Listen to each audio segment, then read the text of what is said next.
after. And then they did an action that same night as well, which we'll talk about. And just so thrilled to have Mike on the show today. Great.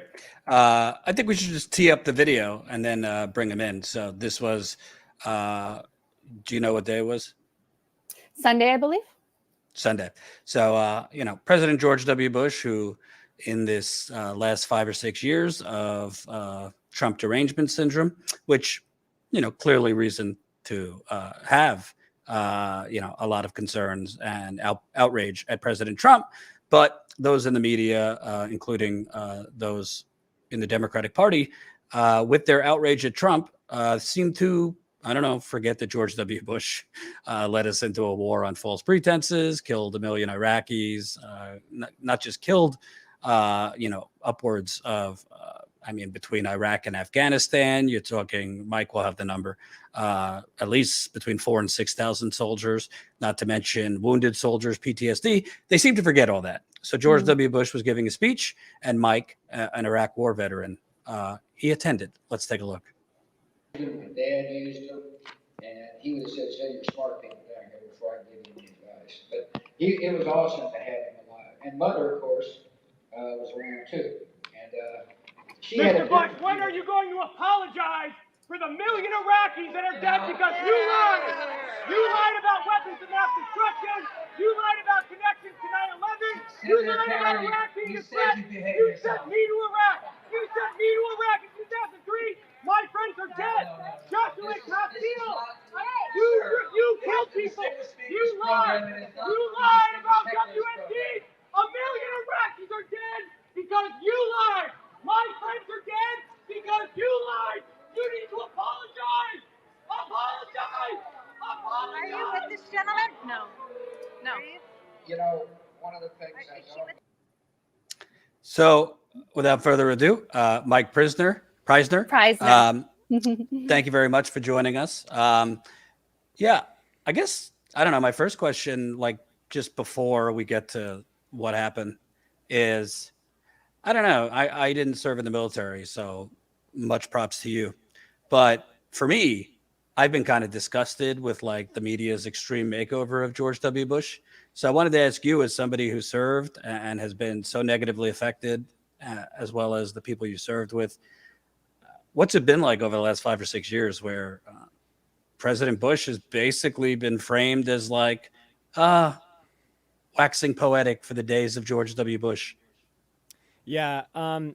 It's funny, Bush used to be kind of too toxic to touch. If you remember back at the 2008 Republican National Convention, Bush was not there and had no speaking role. So even among his own party, he was too controversial or was kind of too well known for his, massive, I guess you could call them failures, even though they kind of got the intended outcome of destroying an independent country and invading others.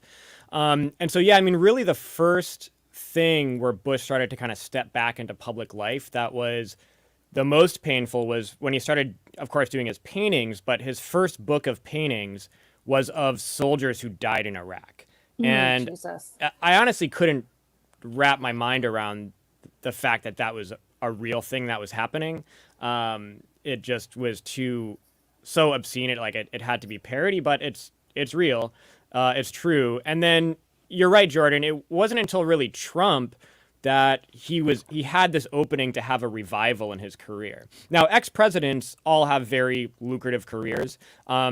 Even, if you're Bill Clinton, if you're Barack Obama, you get paid $700,000 per speaking event. And that becomes your main source of income after leaving office. Bush is kind of a D-list ex-president. He gets between $100,000 and $175,000 for speaking events. But he's done over 200 speaking events since he left office in 2008, which means he's made about $35 million in speaking fees since he has left office. And to my knowledge, none of them have been disrupted. So to kind of know that his career is not only kind of bounced back in some way as a public figure, but related to the Iraq War. The paintings talking about his legacy as a president in this positive, unchallenged way, at the event I was at.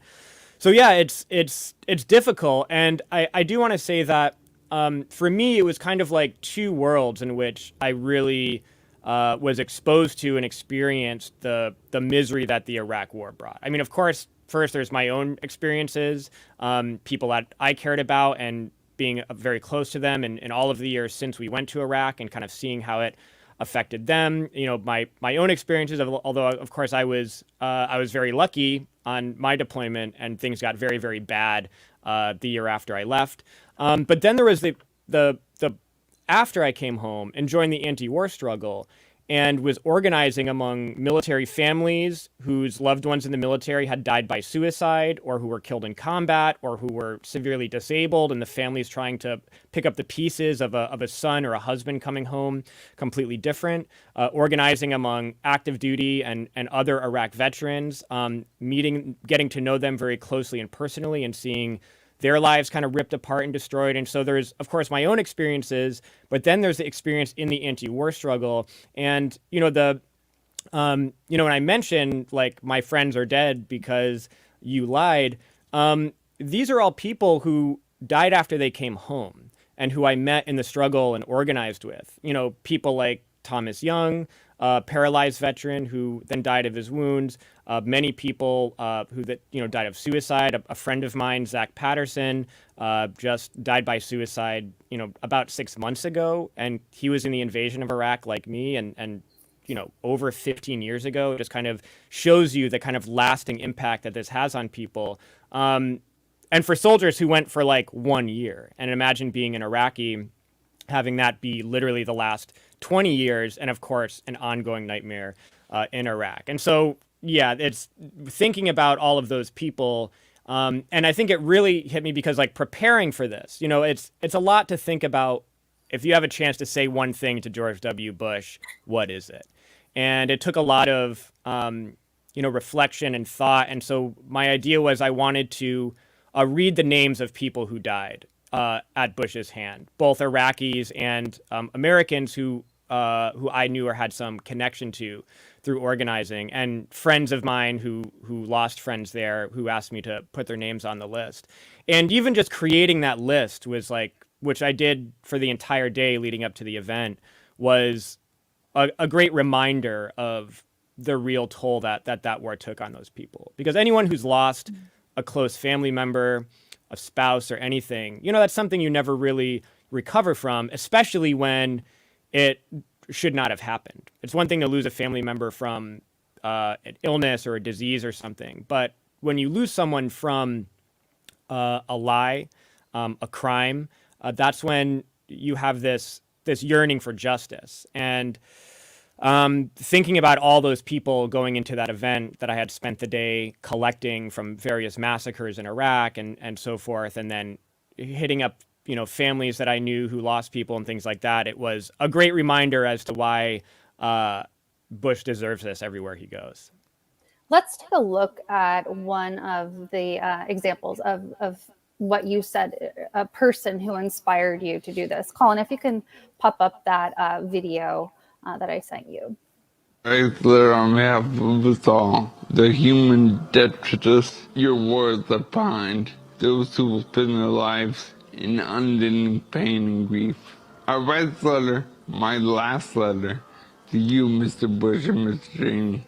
I write not because I think you grasp the terrible human and moral consequence of your lies.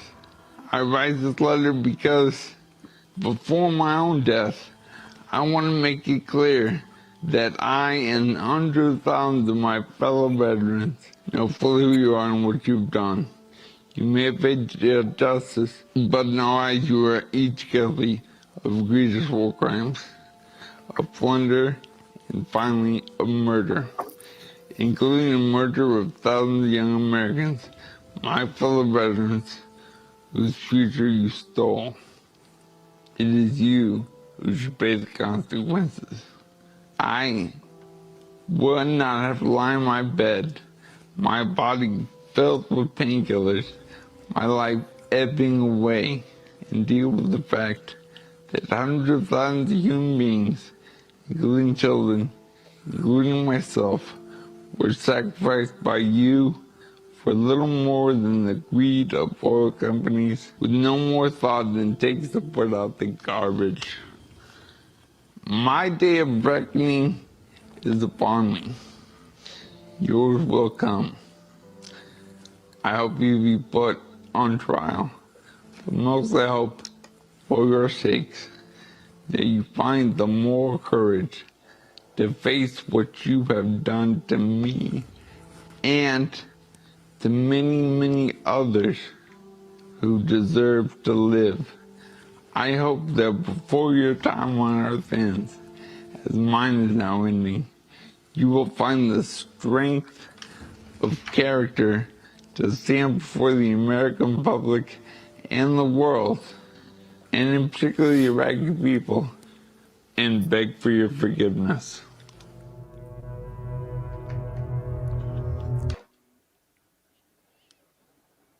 Wow. Just absolutely heartbreaking, touching. Um, I think I texted you this probably right after I watched it, Mike. But there was a video because you've been in the anti-war movement for a long time, and so I found a video in preparation for Monday's show that was you in 2012 talking about what you learned, like what you thought was happening, and kind of your intentions in trying to do something good when you were deployed to Iraq, and then what you discovered, the humanity that you uncovered, including with a little 8-year-old girl who very much reminded you of your sister. Can you speak more on that? Yeah, sure. And this is something I testified about at the Winter Soldier hearings in 2008, where myself and hundreds of other Iraq war vets and active duty service members spoke about their experiences. But yeah, I mean, I think for some important context, I joined the Army like 1 month before the 9/11 attacks in 2001. So the Army I had joined was just like a different world, and everyone going into the military, like everyone in my basic training, no one ever thought they were going to deploy anywhere, because the idea of large scale wars, just seemed like a thing of the past and not a thing of modern warfare. Like the only war in recent memory was the Gulf War, where, yeah, a lot of soldiers went, none of them were in combat. All the U.S. soldiers who died were pretty much killed by friendly fire, their U.S. bombing that screwed up and killed a bunch of Americans. So there really wasn't a consciousness that if you joined the military, it meant you were going to war. And so my entire basic training was all people who were like, yeah, I was living in my car, and then this recruiter knocked on the window and is like, hey, do you want to live in the barracks? Stories like that. I mean, it was like 99. I mean, it's actually funny because when, the drill sergeants would ask you, why did you join the Army? I was the only one who said to serve my country, and it was like a joke, and they would like laugh at you because everyone else would say healthcare, college money, job training. Those were the reasons people were joining at that time. Of course, there was like a shift after 9/11 where you had a lot of people joining for revenge, for retribution, or to knowing the country was going to go to war and wanting to participate and all of that stuff. So the consciousness changed a little. But yeah, for someone like me who joined, kind of with this real, like we're so heavily indoctrinated in the U.S. about what the military is as this force for good in the world. I joined the Army when I was 17. I actually turned 18 in basic training. And so teenagers who are so heavily indoctrinated with this like American exceptionalism and the military is the most glorious thing you can be a part of, there's a real consciousness that you are this force for good in the world. And there really, for most people, really wasn't anything in recent memory to disprove that, because there was like no big, Vietnam was so far in the past and all of that stuff. And so, yeah, so it was a big wake up call for a lot of us to kind of have this belief that in Iraq in particular, it was called Operation Iraqi Freedom. The whole point was Iraq was under a dictatorship and that we are going to go and bring democracy to Iraq and a better life for the people of Iraq.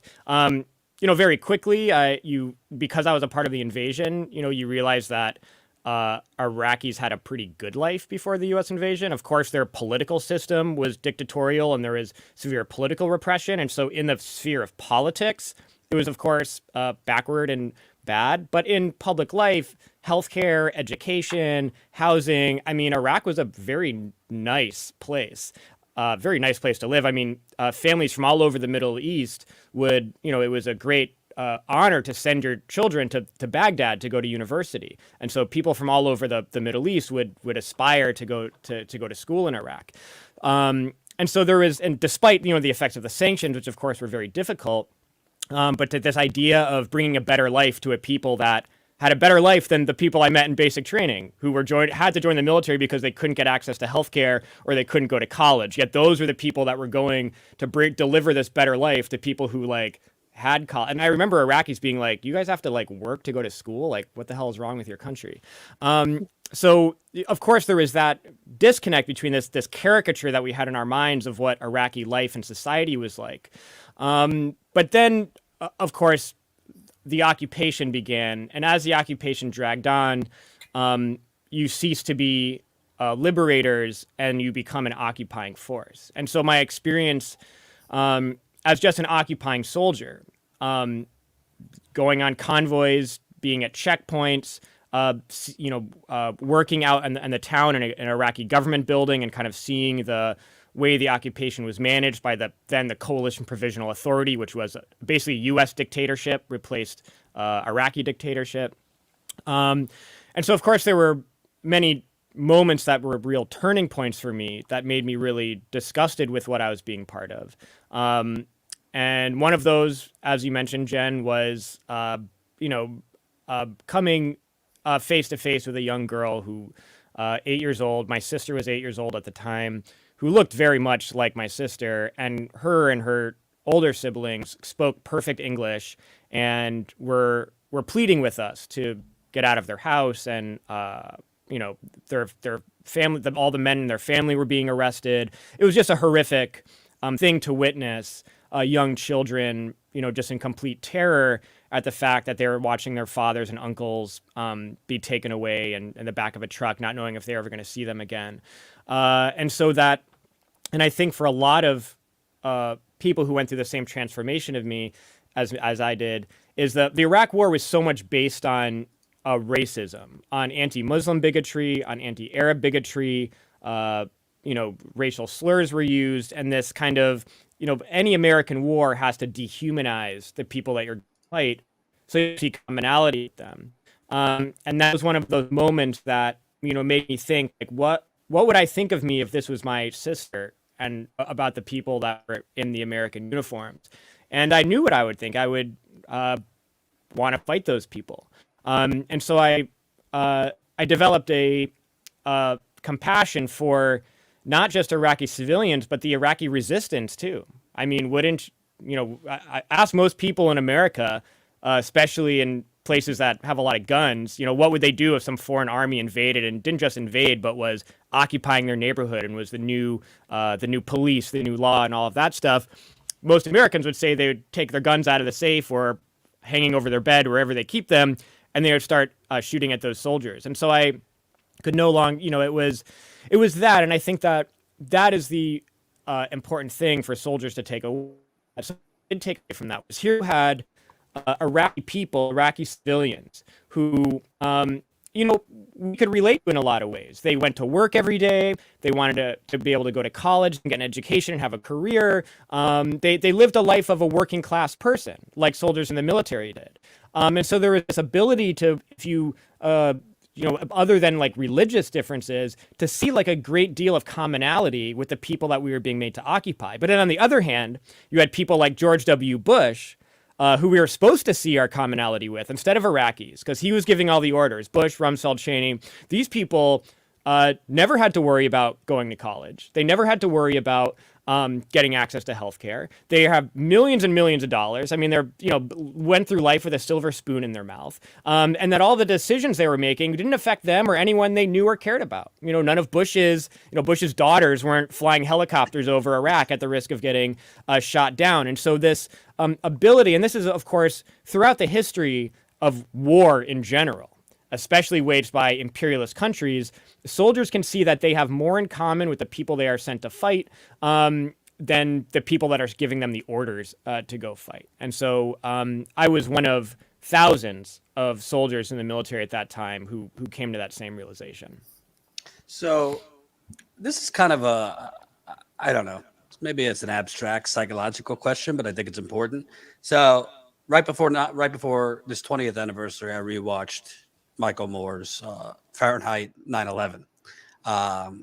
You should also watch Fahrenheit 11/9 because it's pretty damn good.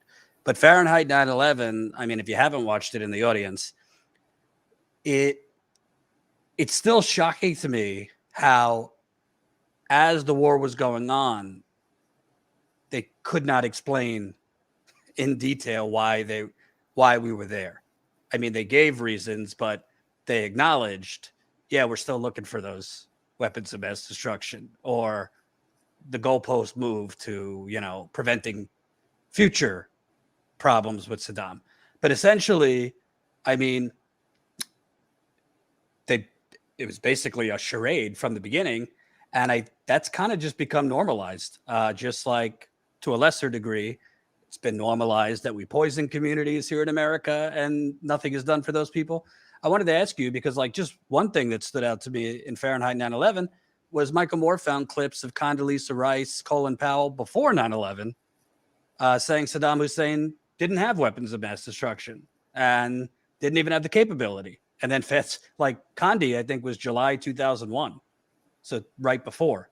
So I want to ask you, I mean, it's just amazing to me that even though it's 20 years later, Iraq a little less than 20 years, it's just kind of accepted as a political mistake.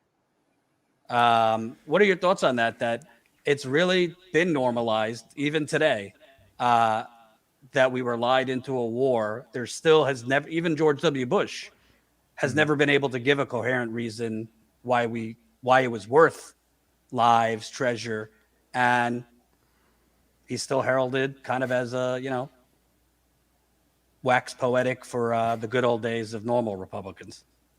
I mean, that's a great point. I think that the Democratic Party in particular and Democratic Party leadership, they refer to the Iraq War as the biggest foreign policy blunder of, our generation or whatever.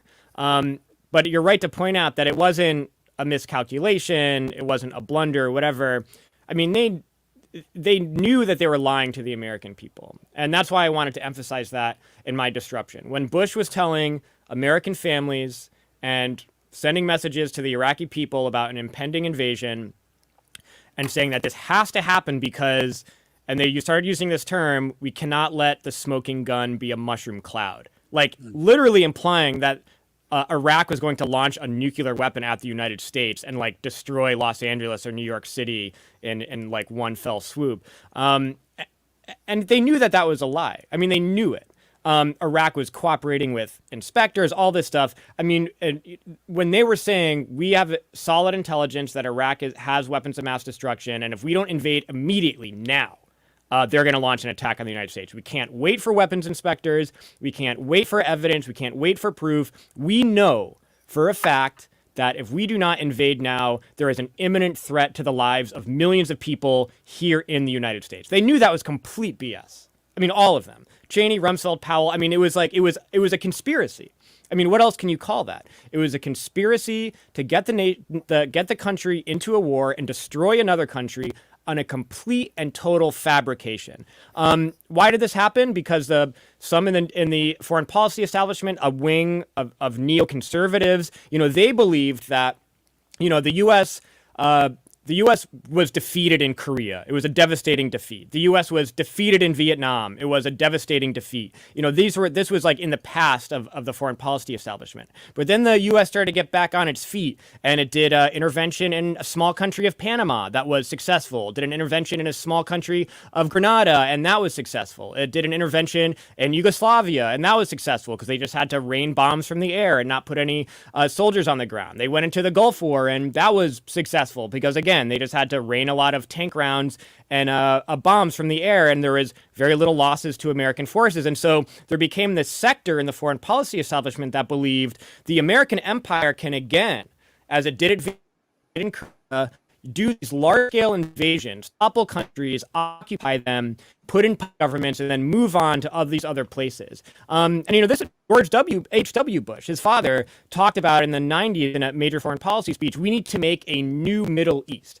And what we meant by a new Middle East was a region of the world that was oil-rich, that had all these independent governments that did not cooperate with U.S. capitalism, that we wanted to change them into pro-U.S. governments through force of violence. And so that was what was behind this major foreign policy shift. And so they knew right when 9/11 happened, they knew that this is it. This is the moment that we have been waiting for. In a lot of ways, invading Afghanistan which had no purpose strategically whatsoever, was really just to check that box. Because they say, we want to go into Iraq, we want to go into Iran, we want to go into Syria, we want to overthrow Libya, we want to have an intervention in Somalia, but we can't do that without first going to Afghanistan. Because 9/11 happened and everyone's expecting us to go to Afghanistan. And so Afghanistan to them was like, okay, we checked the box of Afghanistan, we're going to get bin Laden and Al-Qaeda, now it's time for the real stuff. And almost 20 years ago to the day, in fact, it was September 20th, 2001, that Bush gave his axis of evil speech, where he coined this term, axis of evil, which was Iraq, Iran, and North Korea,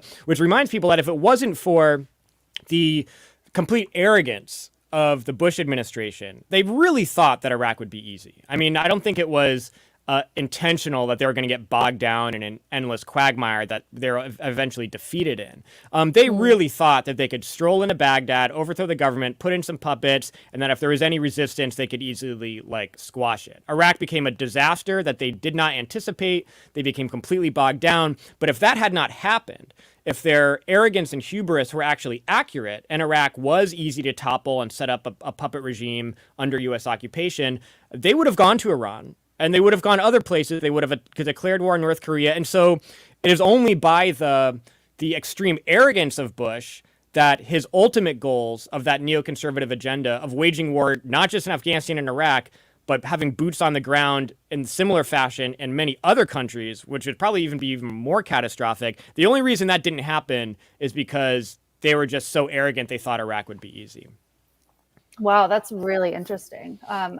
About whether or not Iraq was going to be a quick thing or not. I'm going to do a Saki circle back later on, but I want to know more about the night of the protest. So this was Sunday, if I'm not mistaken. So there are a couple of different parts here. For one thing, obviously, you were immediately kind of accosted by these ladies. I believe they ripped your speech up, or actually your list of names of people who are dead because of this, who suffered because of this war. And then you later learned that they were angry, that folks were angry that you were not arrested. So speak more on how you were treated at that event. And then I want to ask you what George Bush said, because that's another thing. Sure. Well, yeah, this definitely wasn't like a lone wolf operation. I was supported by my organization, the Answer Coalition, which was formed just 3 days after the 9/11 attacks in 2001 to kind of build a movement against the impending wars that, of course, it was obvious were coming. And so there was a demonstration outside the event organized by Answer, which was, very strong, and all the people having to enter the theater had to walk through a picket line, which, of course, was important to have. One of my friends and co-organizers, Marisa Sanchez, she was in there with me to be able to film it, because if I was by myself, that wouldn't have been able to happen. Both of us fully expected to be arrested. Initially, we got tickets where she was sitting a couple rows in front of me so she could turn around and film and pretend not to be with me. You notice in the video, you can hear them saying, "Are you with this man?" And she's saying, no, that's Marisa, because they actually moved our seats to be next to each other. So we knew that our kind of cover was blown and that she was going to get caught. So she went in, at great risk to herself too, expecting to get arrested for this action. I was sure that I'd be arrested. And so, yeah, when Another problem logistically is I had got tickets right in the middle of the row, so there would be many people sitting next to me, so it would take security a long time to get through all those people. But funny enough, not the place is only like 80% capacity. I guess Bush isn't really a hot item right now, so there's nobody sitting next to me. So that's how they were able to get to me so easily. And yeah, I mean the woman who accosted me, she was one of the organizers or owns the company that puts on this speaker series. So she was very upset with me. She actually was yelling in my face as I was being dragged out. How dare you? We are a small business. Oh gosh. Can't be that small. The speaker fee is at $200,000 and tickets cost like $1,000. So I don't know if it's a small business, but I wonder if that falls in the category. And yeah, Wait, they were very tickets to that cost $1,000. Starting was $550, but the tickets went up to about $2,000 to get within shoe throwing range. You had to pay $2,000 or more, so it was expensive. Funny enough, not everyone bought them because there was a lot of tickets still available, which is the only reason that we were able to get in. And subsequent night, someone was able to get in and disrupt him in Long Beach. But yeah, after we got out, the event organizers were like yelling at the cops, like, I can't believe you let them go, da-da-da-da. The following night, the guy who disrupted in Long Beach was detained for a moment, but then the police told him Bush decided not to press charges, which actually in that video, when Bush is on stage after the disruption, he says, the great thing about this is we're in America, where in other countries you would go to jail if you yelled at the president. That kind of was we're going to play that clip a little bit later too. Sure, that's great. I hope you do.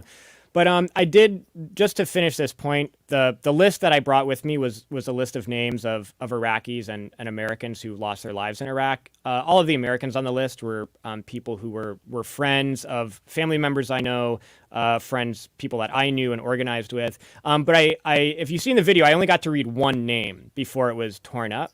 And I did want to say something about that person because I'm happy that he was, if I was going to have to read one name, I'm happy that that he was one of the people I got to read. And that was Joshua Castile.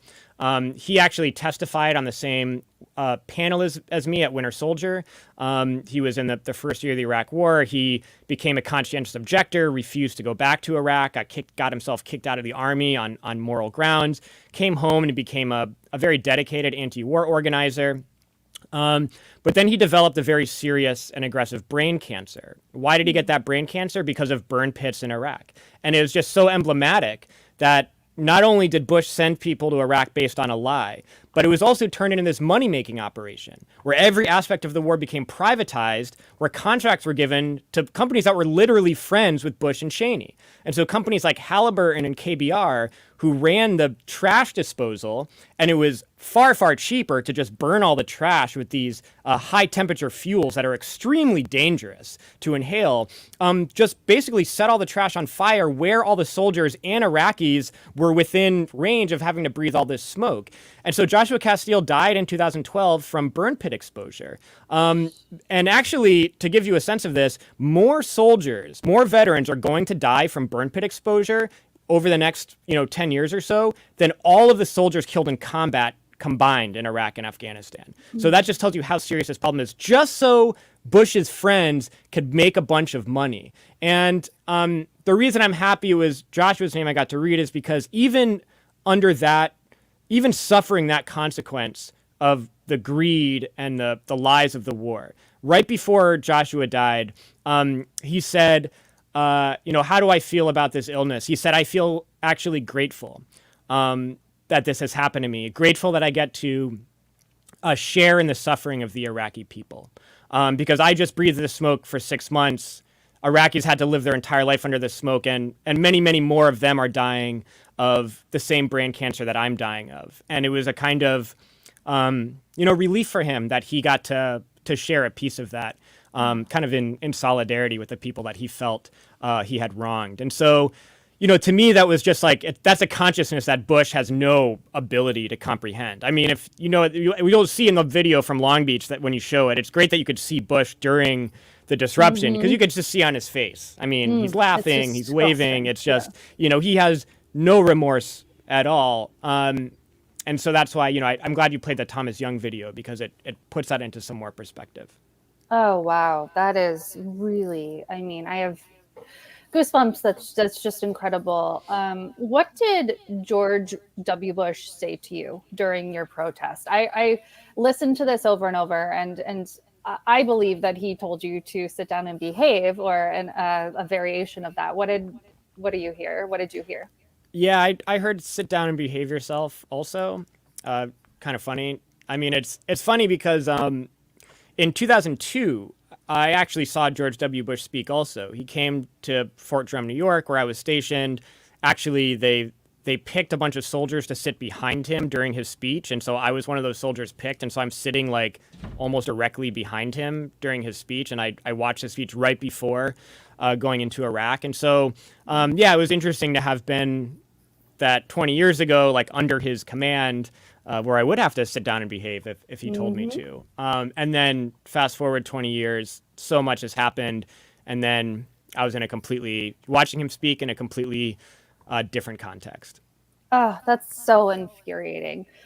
Colin, why don't you go ahead and play the action from the next night that I had sent. There we go. Okay. Sir, this is not the time. This is not the time for that, sir. Yes. No. No, it is disrespectful to the audience. God. Yeah. Yeah, no. There we go.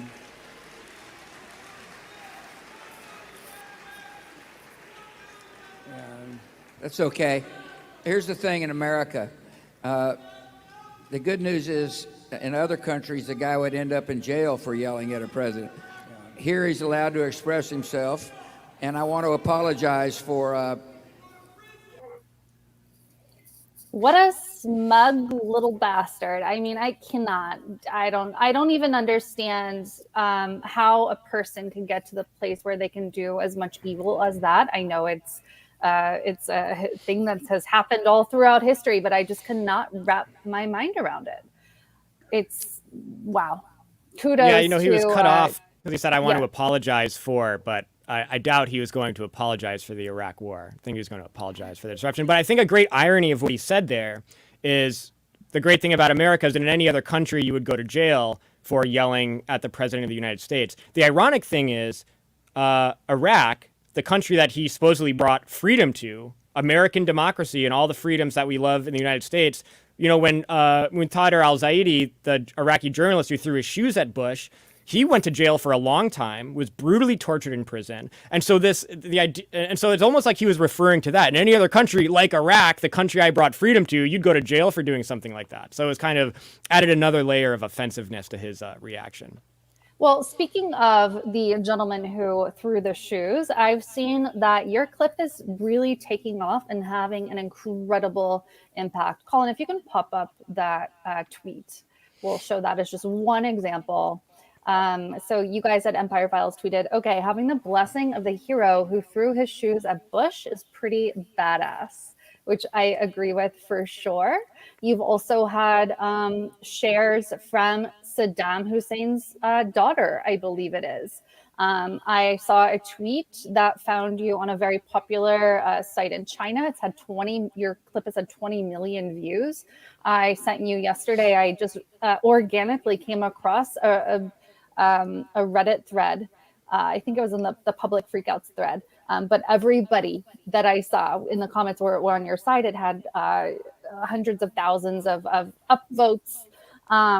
It's really made an enormous impact, I think, and in a way that other actions might not have. Like this, people are saying, and people said on Monday, like, Mike's got some steel balls there. Like how incredible that you were able to do this. What gave you the kind of strength and guts to do this to a former president of the United States? Not that you did anything to him, but to simply stand up and say the truth.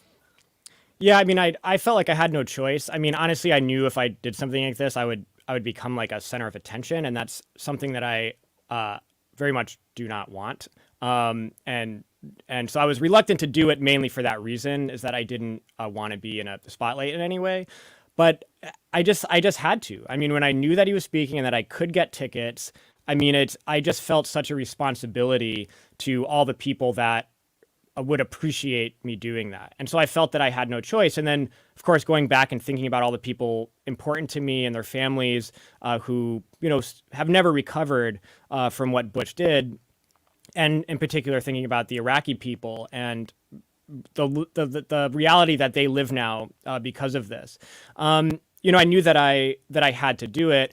I think mentioning that the greatest thing for me, you know, it's gone around a lot in left spaces, it's gone around even in conservative media, it's going around. The most heartening thing for me is that it's being shared widely among Iraqis.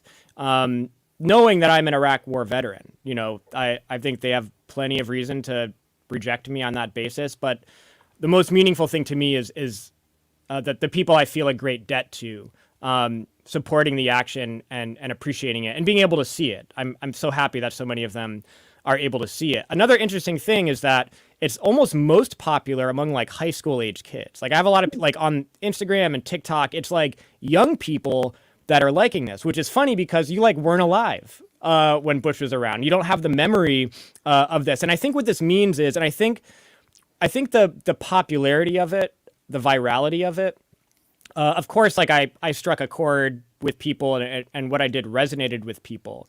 Not so much because of me or any abilities or anything like that. I think it's because people really crave and resonate with militant action. I mean, there's so much going on in this country that's bad, from the foreclosure and eviction crisis to the inability of people to survive under COVID, to all the different myriad problems that working class Americans are dealing with. And the idea that a militant action where you are confronting, you're getting dragged out by security, all this stuff, the fact that that struck a chord with young people who, of course, were radicalized by the racial justice movement, of the George Floyd movement, and other recent social struggles. I mean, I think the popularity of it is very encouraging to me because it shows that actions like that, you know, you don't have to have a massive protest. I mean, you can make a difference. You can do something important. You can do something effective with a small group of people like I did. I organized that with about a dozen people I organized that action with who are doing logistical support, all of that stuff. You don't need a large number of people to do something effective. And I think that the fact that it has gotten so much support from young people, from affected communities, military families, all that stuff, it shows that people are ready for militant action. And to me, that's the most encouraging thing to come out of it. Mike, I know you got to go soon, but I wanted to ask a couple kind of lightning round things. First, one of Bush's most infamous things I think he said was they hate us for our freedom. And it's always it's not a popular thing to say. I kind of became persona non grata while I was at MSNBC for saying this to coworkers. But yeah, not really like defending terrorism, but like maybe they fucking hate us because we're occupying their countries. Maybe that's why they hate us. Even, you know, bin Laden, if you look back into history, for a minute, like the United States for helping against the Mujahideen. I always mispronounce that. But then turned on the United States when the U.S. started occupying Kuwait and Saudi Arabia. So I wanted to ask you, I mean, it's just this endless hamster wheel where like we occupy Iraq, Afghanistan, we're basically helping out the genocide in Yemen. Then we leave a long time later. We create, you know, vacuums for other terrorist groups to come up. Not because, you know, for no other reason other than we've been occupying their countries. Yet the United States government and their corporate media propagandists keep framing all of this as, you know, self-defense and, you know, the grave threat of Iran or, you know, the Taliban there. Maybe we are pushing these terrorists into being terrorists. Yeah, I mean, you hit it on the head. And of course, this this thing, of course, is blowback from American foreign policy, a hugely destructive American foreign policy. And I have to bring up that, that kind of rhetoric, was in the recent post 9/11 era that kind of like faded away over the years. And I saw it brought back for the first time recently by none other than Tulsi Gabbard on 9/11, saying how we were attacked on 9/11 because like we're not all converting to Islam and all. It was really like a Bush statement that was put out. And it's interesting if that's the logic there, that countries who are like non-Muslim nations are the target of so-called radical Islamic extremism because they want to like convert countries to Islam, and any country that's not like a Muslim country is being targeted by Muslim terrorists. Why isn't like, Cuba like an atheist state? Like they don't have to worry about terrorist attacks from radical Islamic extremists. There's actually probably a pretty long list of countries that are non-Muslim countries that have no concern at all about being the subject of a terrorist attack. What countries do have to worry about being a subject of terrorist attack? It's imperialist countries who have a legacy of occupying, colonizing, invading, bombing countries, and having people from those countries then come and launch attacks again. Countries like France, countries like the UK. I mean, they have pretty bloody legacies in the Middle East.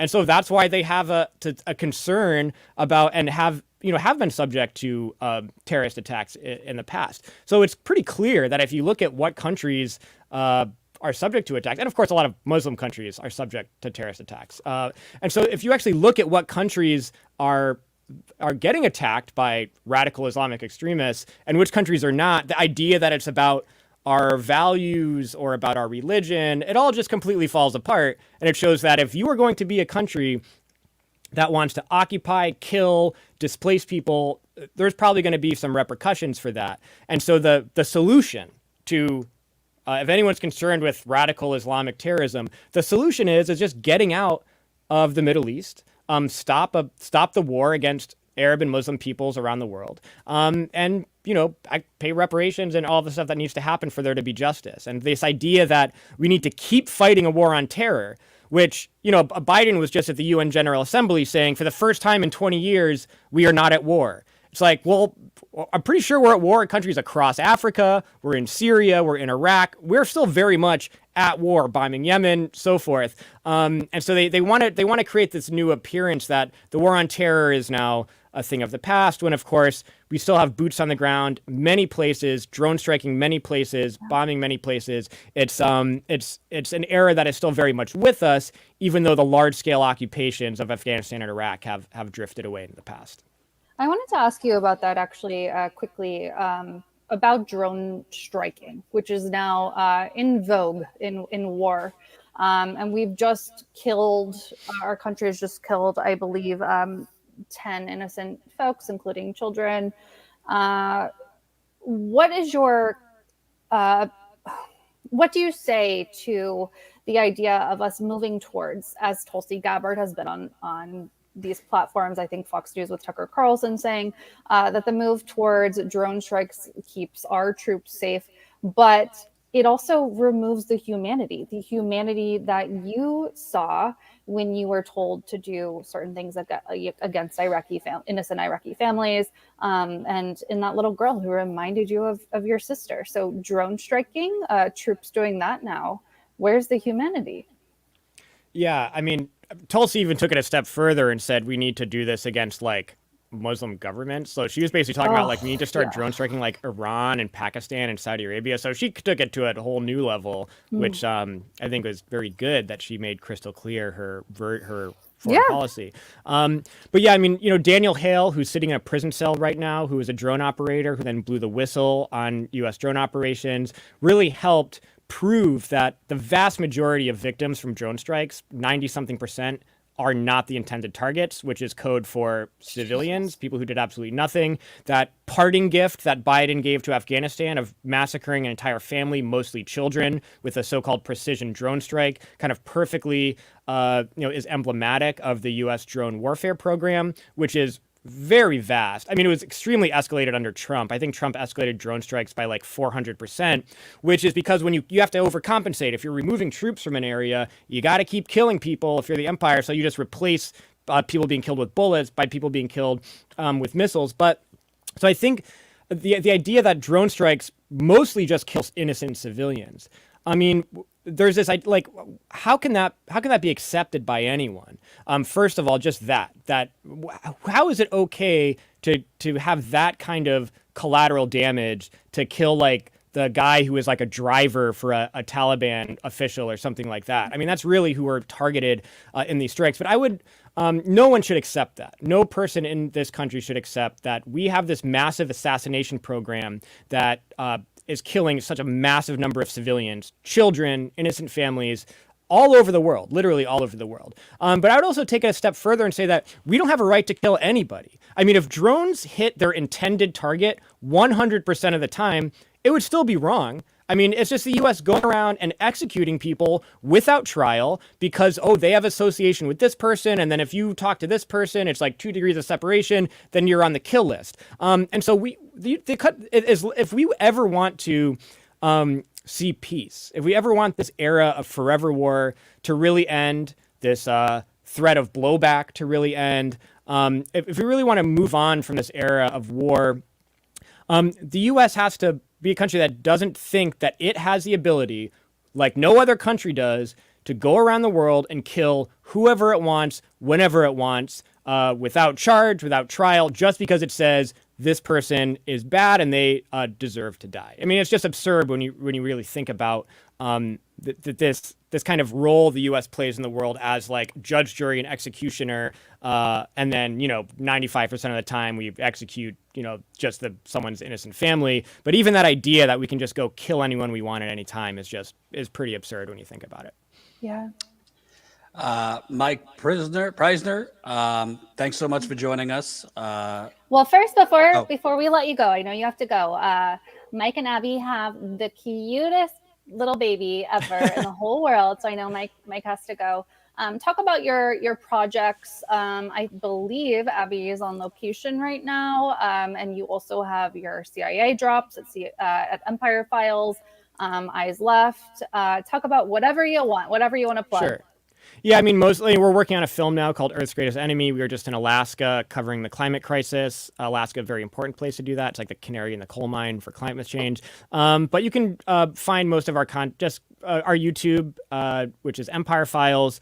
If you want to get more into the Bush legacy, the last video that we put out is about the lessons of the Iraq and Afghanistan wars, which features a lot of it helped get me ready in the mindset editing that video to confront Bush. And so that's the most recent thing we've done that people should check out. But putting out as much content we can there. We also do a podcast for Empire Files, which you could find through the YouTube or on our Patreon. But yeah, we're trying to churn out as much anti-imperialist content as we can, and you can find it all there.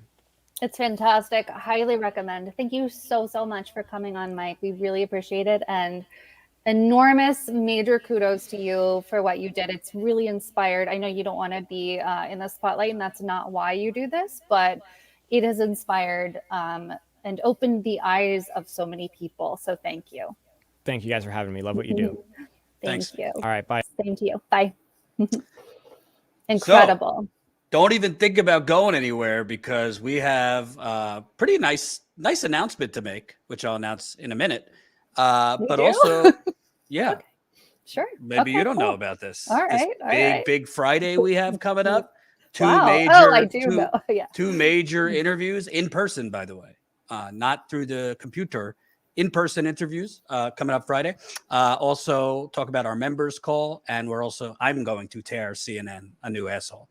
And I'm going to enjoy it. That sounds exciting. So smash that like button if you're new to us. If you're here because of Mike, who we love, smash the like button. Status Coup does these kind of interviews all the time.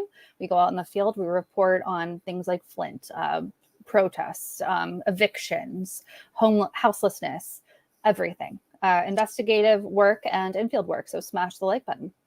So Friday, put it in your calendar, or make sure you join our text list, because I've seen in the chat nobody's getting notifications from YouTube when we're live, shockingly. Make sure you're on our text list, so you'll just get a text message every time we're live. That's statuscoup.com/text. And you'll want to make sure you're on our text message list Friday, because at 10:30 a.m. Eastern time, that's 7:30 Pacific. So I hope our friends out west could get up a little bit early. I'll be interviewing India Walton. India Walton is the socialist candidate running for Buffalo mayor. She is basically at the mercy of what appears to be a slow-moving Democratic Party rigging. I won't get into all the details, but India Walton defeated the corrupt Democratic mayor of Buffalo in the primary. And then the corrupt Democratic mayor of Buffalo ended up signing up to run for third party, even though he lost in the primary. He missed the deadline to sign up by 3 months, yet a judge allowed him to get on the ballot to run under the Buffalo party. This is the current corrupt Democratic mayor who has sold Buffalo to the real estate developers. That was just reversed by an appeals court, but that mayor is still trying to get on the ballot. So I'm going to interview India Walton. She's in New York City, so we'll do it in person. She's not a Democratic socialist. She's a socialist. So looking forward to interviewing her 10:30 in the morning on Friday. So I hope you could put it in your phone calendar or make sure you're on our text list. By the way, just a very quick note to insert. Flint actually had a socialist mayor for a while, and he was beloved. And the two sides, Democrats and Republicans, came together to oust him. So maybe we'll do like a rock fit or a behind the scenes on that. But so I find this race particularly fascinating with her in Buffalo. Absolutely.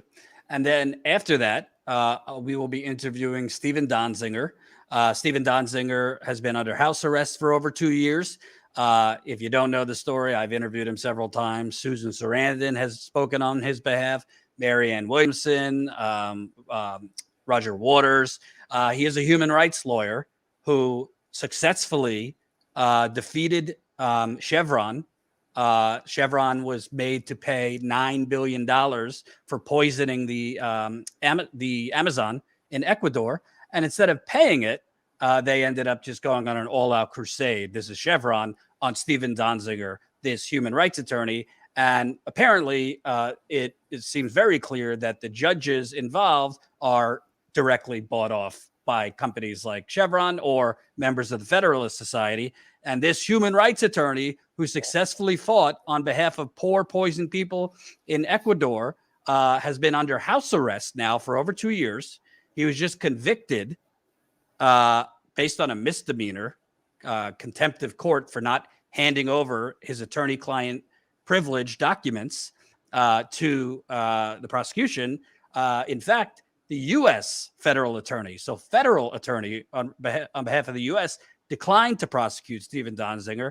And in an unprecedented move, the judge hired a private prosecutor to prosecute him on behalf of the United States. How does that work? On October 1st, so we're doing this before October 1st, is his sentencing.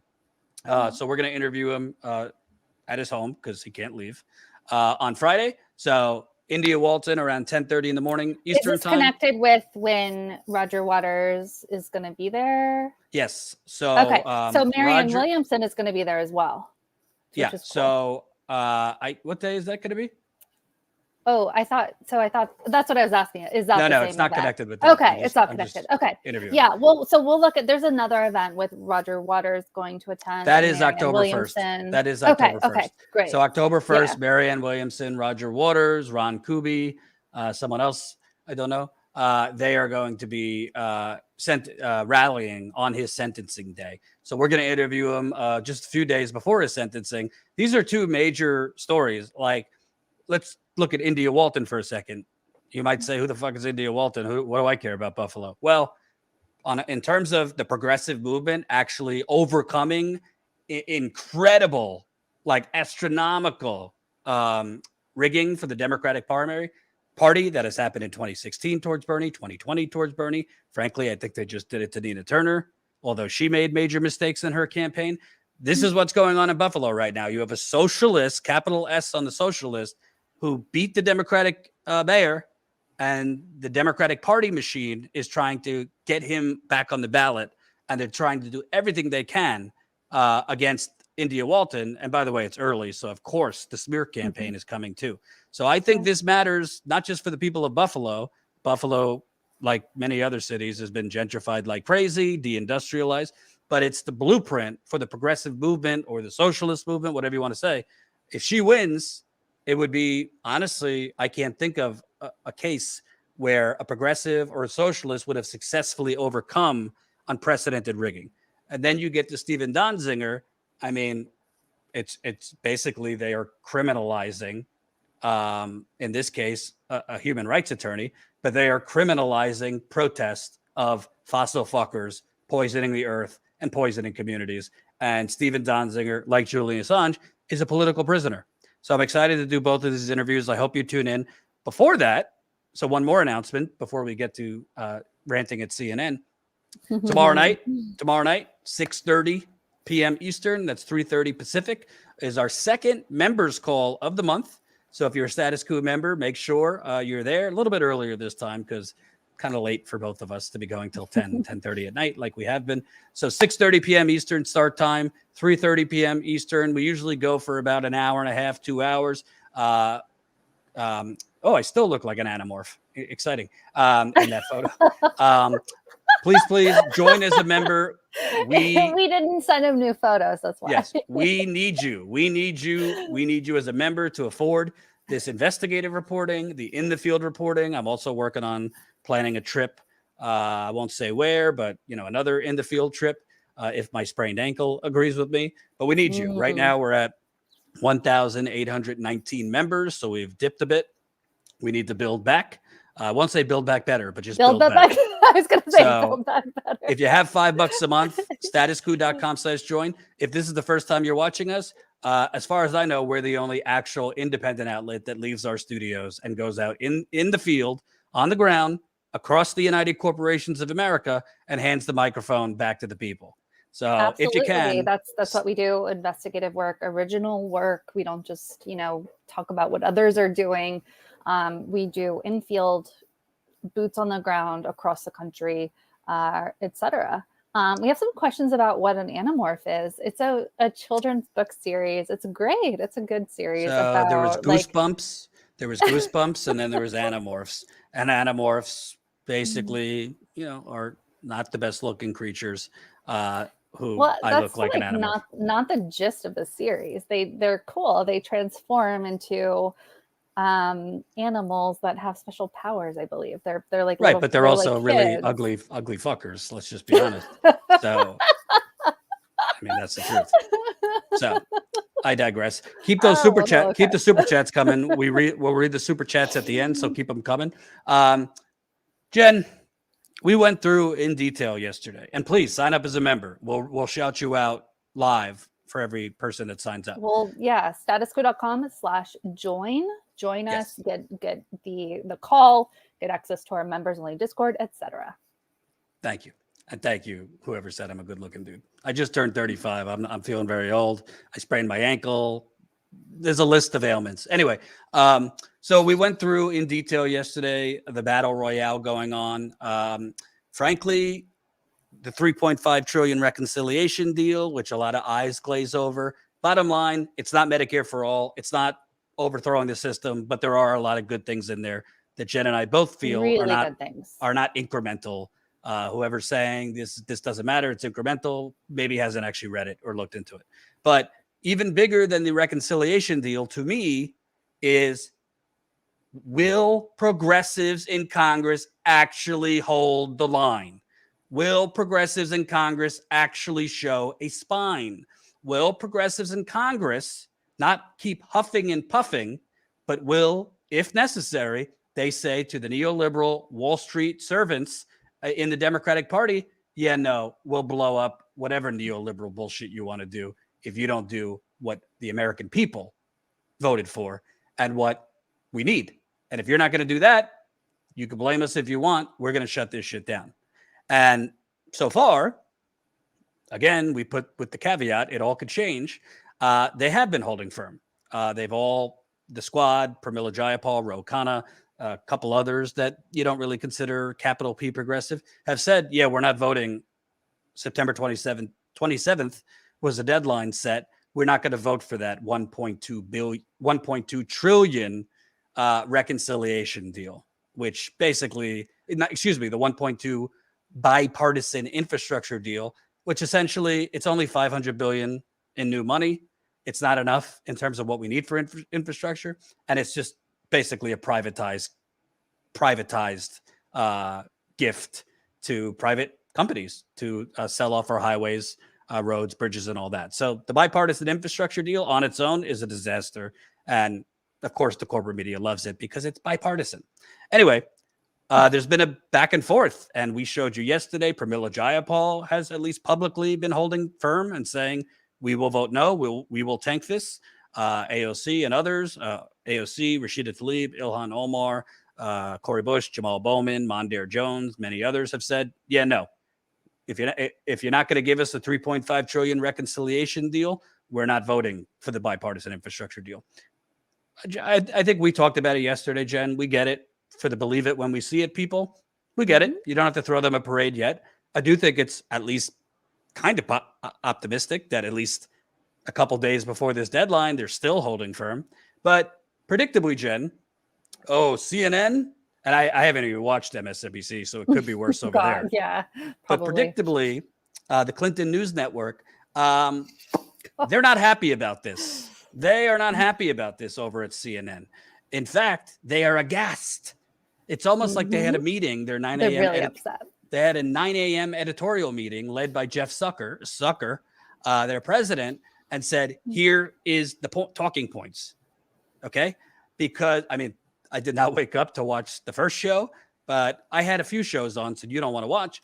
And it is literally the same propaganda, lies, misleading framing that is the reason, frankly, older people, excluding our great older viewers, neoliberal older viewers, what they are seeing on CNN right now is the reason older people vote for Hillary Clinton, vote for Joe Biden, vote for Obama, because they're fucking lied to over and over and over again. So yeah, the disdain that these CNN anchors clearly have for the squad and progressivism and, holding the line for the people is very clear.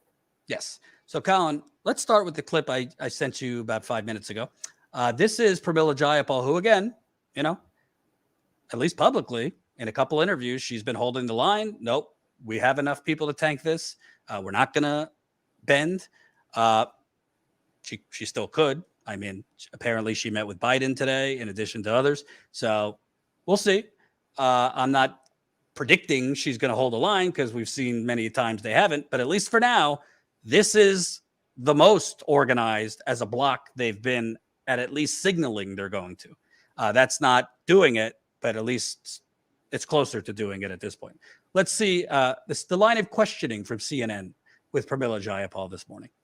Just to be clear, two bills here. One has bipartisan support. The other one does not. It's a bill that Democrats are pushing. It's $3 trillion. Will you issue an ultimatum that it is either two bills or it is no bills? That progressives are either going to say, hey, get on board with both of these, or we are not on board with the smaller bipartisan broken. What do you say to moderates who say, look, we're the ones who gave you the House majority, and this is too tough of a pill for us to swallow? Let's remember this is the president's agenda. They would be willing to take, that's not true, they would be willing to take something, which is the bipartisan bill. Well, you would be willing to take nothing other than both.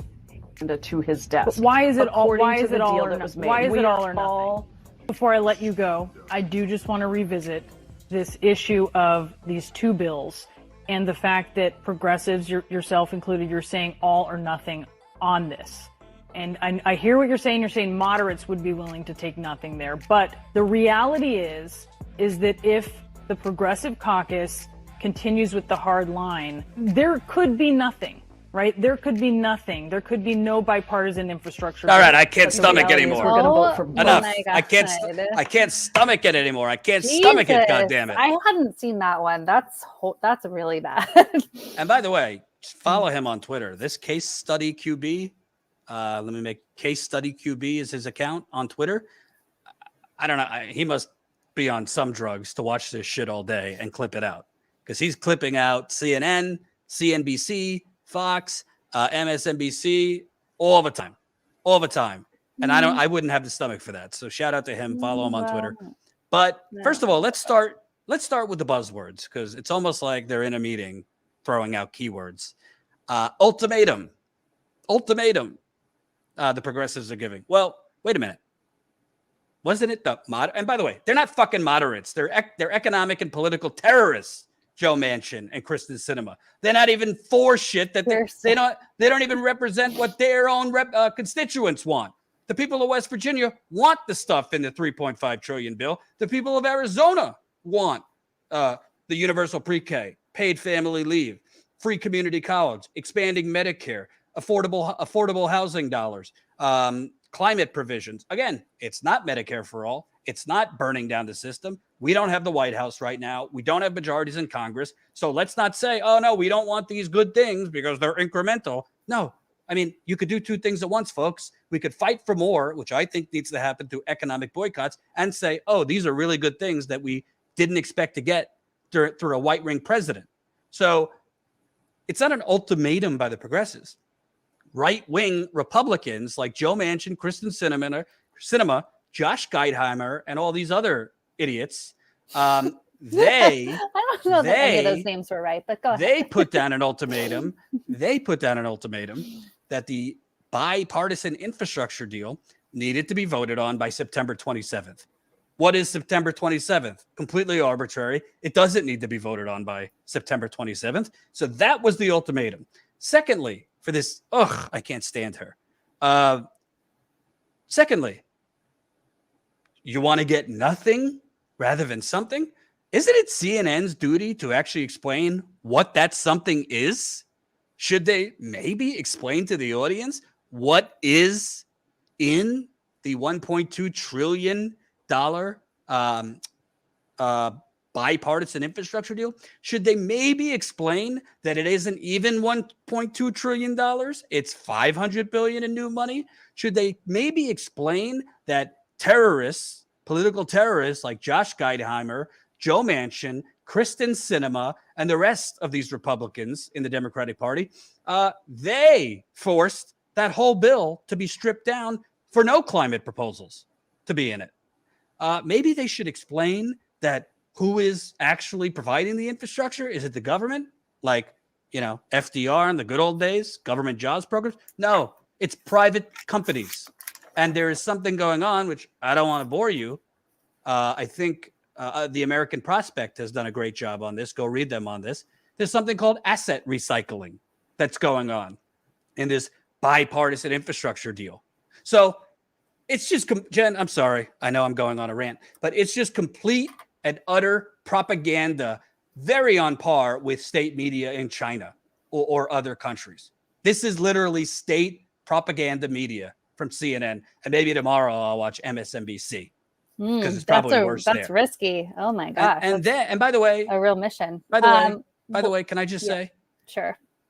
Pramila Jayapal, wake the fuck up, okay? Fight back in these interviews. I know you're from the Pacific Northwest and everything's nice over there. Why are you letting them frame this way? Why don't you say, excuse me for a second. The agreement that was made by the president, not us, by President Biden, by Speaker Pelosi, by Chuck Schumer, was that these would be together, that they wouldn't be separated. So we are not breaking the agreement. We are not being unreasonable. We are following what the President of the United States, Joe Biden, pretend to like him on CNN, what he wants. This is his agenda. So you're framing it and you are pushing a narrative that is false. Secondly, what I just said, explaining, you, Breonna Kyler, you CNN, you seem very focused. It's almost like Keeler. It's almost like if they presented a shit sandwich to you, but it was voted on by both the Democrats and Republicans, CNN says it's a victory as long as it's bipartisan. The American people don't give a fuck about bipartisan compromise. That is a Washington-created myth. Yeah. Excuse my French, everybody. They don't care about bipartisan compromise. In fact, they want Democrats to act like Democrats of the 1930s and 40s. So that's just one clip. We got a few more. Jen, Yeah, if you have thoughts on that. Well, I do. Are you done, or should I? Not really, but go ahead. Wait a little bit. All right. No, yeah, I echo all of your thoughts. Except I want to add that these networks. So we're very clear here at Status Coup. Jordan and I are very clear about where we stand politically. We're clear. We very clearly separate our journalism from our personal thoughts.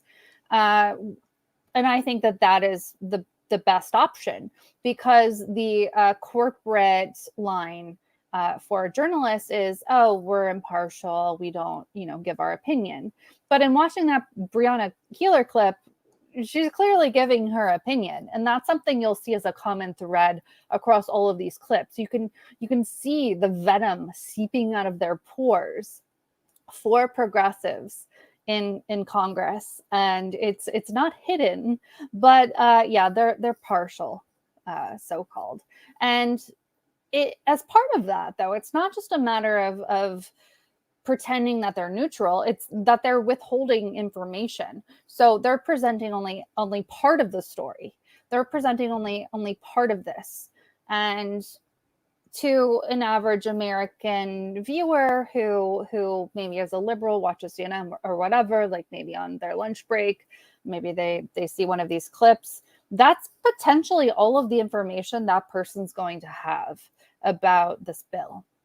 So this is really, really damaging. It's again, not just a matter of disagreeing with their questioning style or whatever. It's a matter of not being given all of the information, or having the information spun in a way that makes it seem like something that it's not. Absolutely.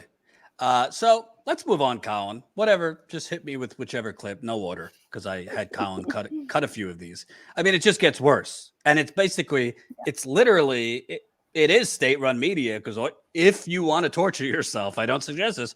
Wake up at 6 a.m. and just watch from 6 a.m. to about, I don't know, 5, 6 p.m. Literally the same message, the same talking points, the same framing, whether it be a woman, a male anchor, old, young, it doesn't matter. They're just regurgitating whatever the talking point from whoever. Is it their parent company, AT&T? I don't know. Play whatever the next clip is that I sent you, Colin. Stakes couldn't be higher for President Biden. As I mentioned, the president is going to try to break the stalemate, bridge the divide between Democrats on a separate issue, hosting key Democrats together in the Oval Office later today. CNN's John Harwood, he's live at the White House with more on this. John, who is going to be there, and what are you hearing from the White House about this meeting? Everybody's going to be there at some point during the day. You've got leadership, Pelosi and Schumer are going to be there. You've got senators at various points of the spectrum going to be there. And you've got a contingent of House members, including the symbolic leaders of the two factions, Josh Gottheimer on the moderate side, Pramila Jayapal on the progressive side. And just to extend that analogy that Manu was making about a game of chicken, you've now got multiple factions of the Democratic Party speeding in cars, heading right at each other at 80 miles an hour. If nobody turns the wheel, they're going to collide, and all the Democrats are going to get blown up by this, politically, economically, legislatively, every other way. And so Joe Biden's task here is to try to get those members to turn the wheel, avoid that collision, and keep his agenda on track. You've got the infrastructure plan, right, the reconciliation plan. So my God. Let me do first before you get into, because then you can rant unimpeded. It's so they're framing progressives here as the drunk ones, drivers. as drunk drivers, like literally. But they're framing progressives here as doing something dangerous to the American people. Like that's really the takeaway that you get from watching that, right? When really progressives are holding firm to help the American people. But of course, you're not hearing that message from CNN. So this is just so disturbing. And as you'll see in the rest of the clips, it's it's the corporate line, apparently. Absolutely. And by the way, when he says that, they're going to drive the bus off the road and all this stuff and tank the Biden agenda, again, I don't think our thoughts on Joe Biden are any secret. Putting that aside for a second, the Biden agenda is both of these things. So who's tanking the Biden agenda? It's the progressives that are saying we'll vote for both. And by the way, they've also said we don't like the 1.2 trillion privatization on steroids infrastructure deal, but we'll swallow that poison pill to get, frankly, the largest modern day social spending package in American history. In terms of modern day, 3.5 trillion, name me a bigger package than that for actual spending on climate, entitlement programs, those kind of things. There's been a lot of programs higher than 3.5 trillion to bail out bankers, to bail out corporations, but not for actual working people. So, well, so to put it in a very clear way, this is $3.5 trillion over 10 years. So in the past, we've spent over $7 trillion over 10 years for war. So exactly. So again, what are you talking about? Tank the Biden agenda. There's only one side of this that's tanking the Biden agenda. By the way, it's not the Biden agenda. Bernie forced most of these things in the 3.5 trillion package. So I know a lot of people aren't fond of Bernie these days on the left, but Bernie's the one. Bernie's the one that got most of these things in the 3.5 trillion. It's not like Biden is so progressive and wanted these things. Bernie forced it. But what's amazing to me, again, it's very, very obvious. It's very, very simple. There's only one side of this that is tanking the Biden agenda. These moderates, they're pretending, oh, yeah, let's first do the obvious. Let's get this infrastructure deal done, and then we'll work on the reconciliation package, which everybody knows, if the progressives would agree to this 1.2 trillion, really 500, I'm going to just call it 500 billion because that's the new money in it. If you're lucky, you might get a 1 trillion reconciliation deal once Manchin and all these political terrorists got what they wanted. There's no leverage. There's nothing forcing them to give much of anything. They will say, just run on, oh, bipartisan, we delivered for the American people with this bipartisan shit sandwich.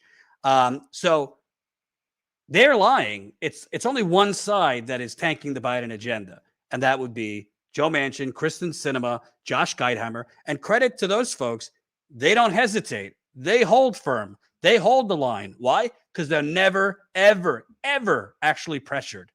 So maybe for a change, they should be pressured. Colin, let's move on to the clip with Josh Gottheimer. Josh Gottheimer, the New Jersey congressman who might as well be a Republican. So, will Democrats come together? Joining me now to talk about all this is a key one in these negotiations, Democratic Congressman Josh Gottheimer. He's co-chair of the Problem Solvers Caucus of Moderates. Good morning, Congressman. Thanks for taking the time this morning. Thanks. Great to be here. So you got a lot on your plate next week. Can you Colin, stop First this for up a second. is a schedule. Doesn't this guy, Jen, look like one of those fraternity douchebags who, like, he just really has a look as one of those guys that pretends to be nice to, frankly, women in high school, but in the locker room says a lot of degrading things about women. There's a lot of that going on. You get a slime vibe for sure. Oh, extremely slimy. Sorry, go ahead. Monday vote on the infrastructure plan.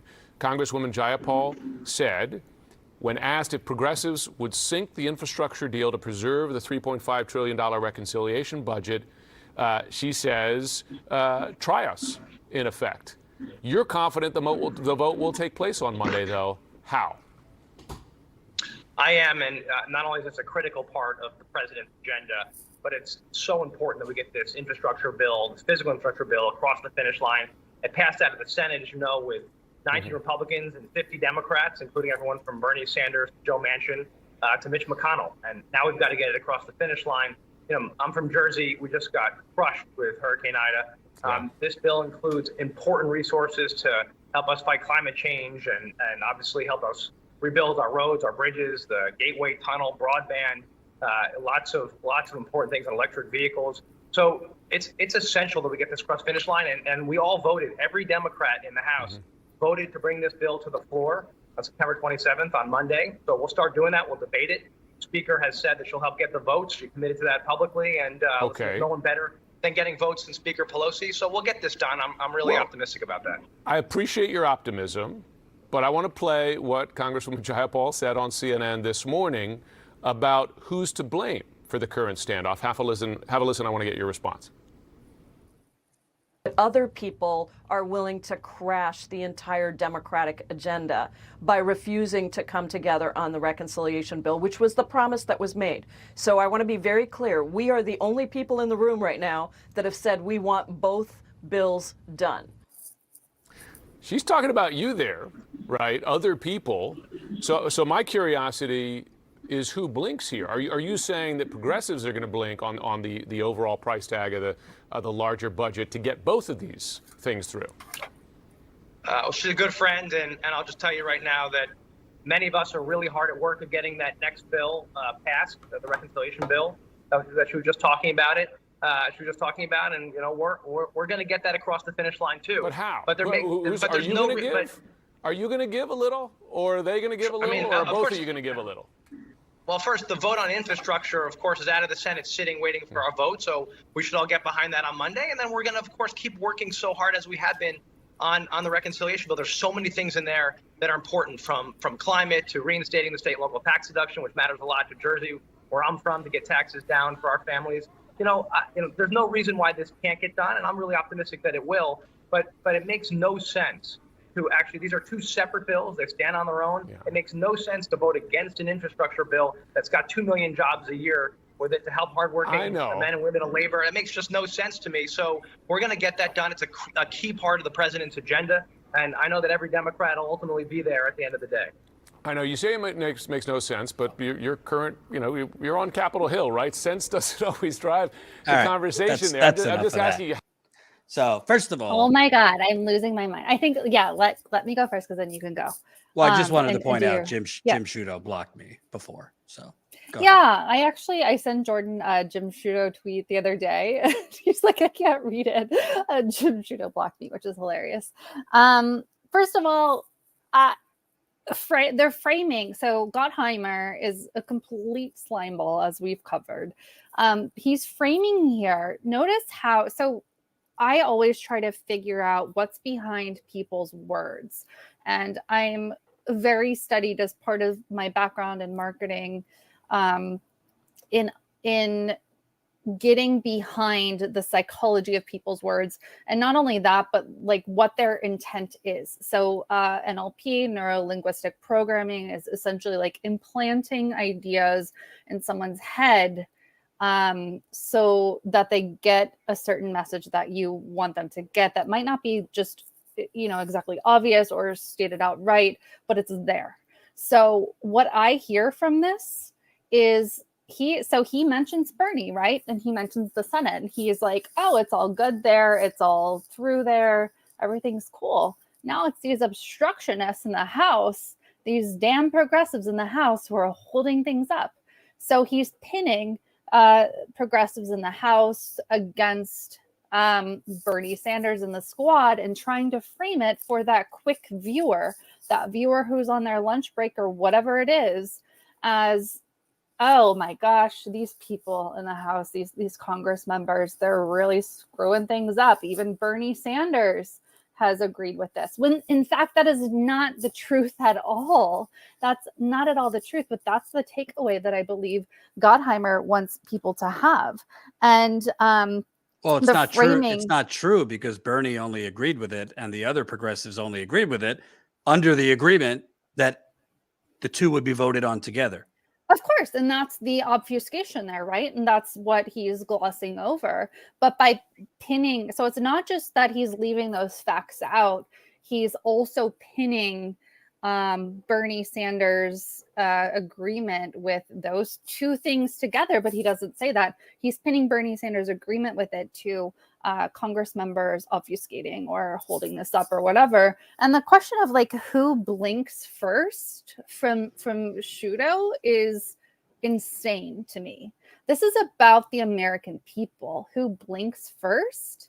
That's not the right framing. The framing should be, okay, so does it most benefit the American people if these two are packaged together or if they're separate? Does it most benefit the people if progressives stand their ground and get this through, or does it most benefit the people if the Gottheimer crew gets their way? And of course the answer is clear, so Trudeau and CNN aren't going to present it that way. So I really, actually, Jordan, I haven't yet looked into who funds Gottheimer and his cronies.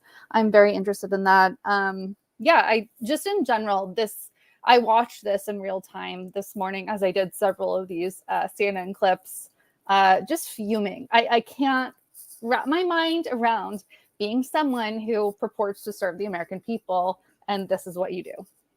And shout out to new Status Coup member, Christina. Woo, woo. Now at 1,820 members. We actually, while Mike was on, we got 2 YouTube Status Coup members as well. So shout out to you guys. We will read your names later on. Yes. And by the way, reminder, we have our members only call tomorrow night, 6:30 p.m. Eastern, 3:30 Pacific. So Christina will get the link along with our other members, as well as our patrons. It's a lot of fun. It's Jen, myself, Zoom, take a lot of questions, comments, probably reveal a lot too much that we shouldn't. So definitely sign up, statuscoup.com/join. So there's a few things, I know that these days news anchors aren't paid to actually challenge politicians on their lies, but Jim Sciutto, I don't know, maybe he didn't have his cup of coffee. So couple major things. Number one, Josh Gottheimer said this 500 billion, we got to stop calling it 1.2, this 500 billion privatization on steroids infrastructure deal has, really important climate proposals for New Jersey, who along with New York, Connecticut, were just ravaged by Ida. You mean the same Josh Gottheimer that stripped the bill down to nothing and removed any climate proposals from it? What are you, fucking asleep, Jim Sciutto? This man has the audacity to go on national TV and misinform basically older viewers that this bastion of bipartisan goodness will really help the burning planet and the apocalypse. Even though, I don't know, I just Googled it. You just immediately find articles that it was supposed to be like 2.2 to 2.5 trillion, this deal, and it was stripped down to satisfy Manchin and Sinema and people like Josh to 500 billion in new money. And what was taken out of it? The climate proposals. So this guy is just lying, and Jim Sciutto is just making him sound reasonable and not challenging him at all. The second thing is, what do you think? People, well, maybe CNN viewers were. You think the rest of us were born yesterday? He's like, no. We've already been hard at work working on this reconciliation deal. So that it's completely separate. We are working on this reconciliation deal. No, you're not. You don't even want the reconciliation deal. What Josh Gottheimer wants is for this $500 billion privatization on steroids deal to pass. That way, he does get money from real estate. He does get money from Wall Street, and he also gets money from labor unions, nauseatingly enough. So he wants to say, hey, we created 2 million jobs, many of them labor. Be careful on the 2 million jobs. They always say 2 million jobs, like they said the Dakota Access Pipeline was creating hundreds of thousands of jobs. No, it wasn't. So he lies about the climate proposals that are not in this deal anymore. He lies and says, we've been hard at work on the reconciliation deal. No, you haven't. At all. They don't care about the reconciliation deal. If these political terrorists and political hijackers and Wall Street servants pretending to be public servants, if they got their way, maybe you'd have like a 900 billion, 1 trillion reconciliation package. Yeah, you could have like the child tax credit in there. Maybe we'll give you paid family leave. Maybe free community college. Expanding Medicare? No, too expensive.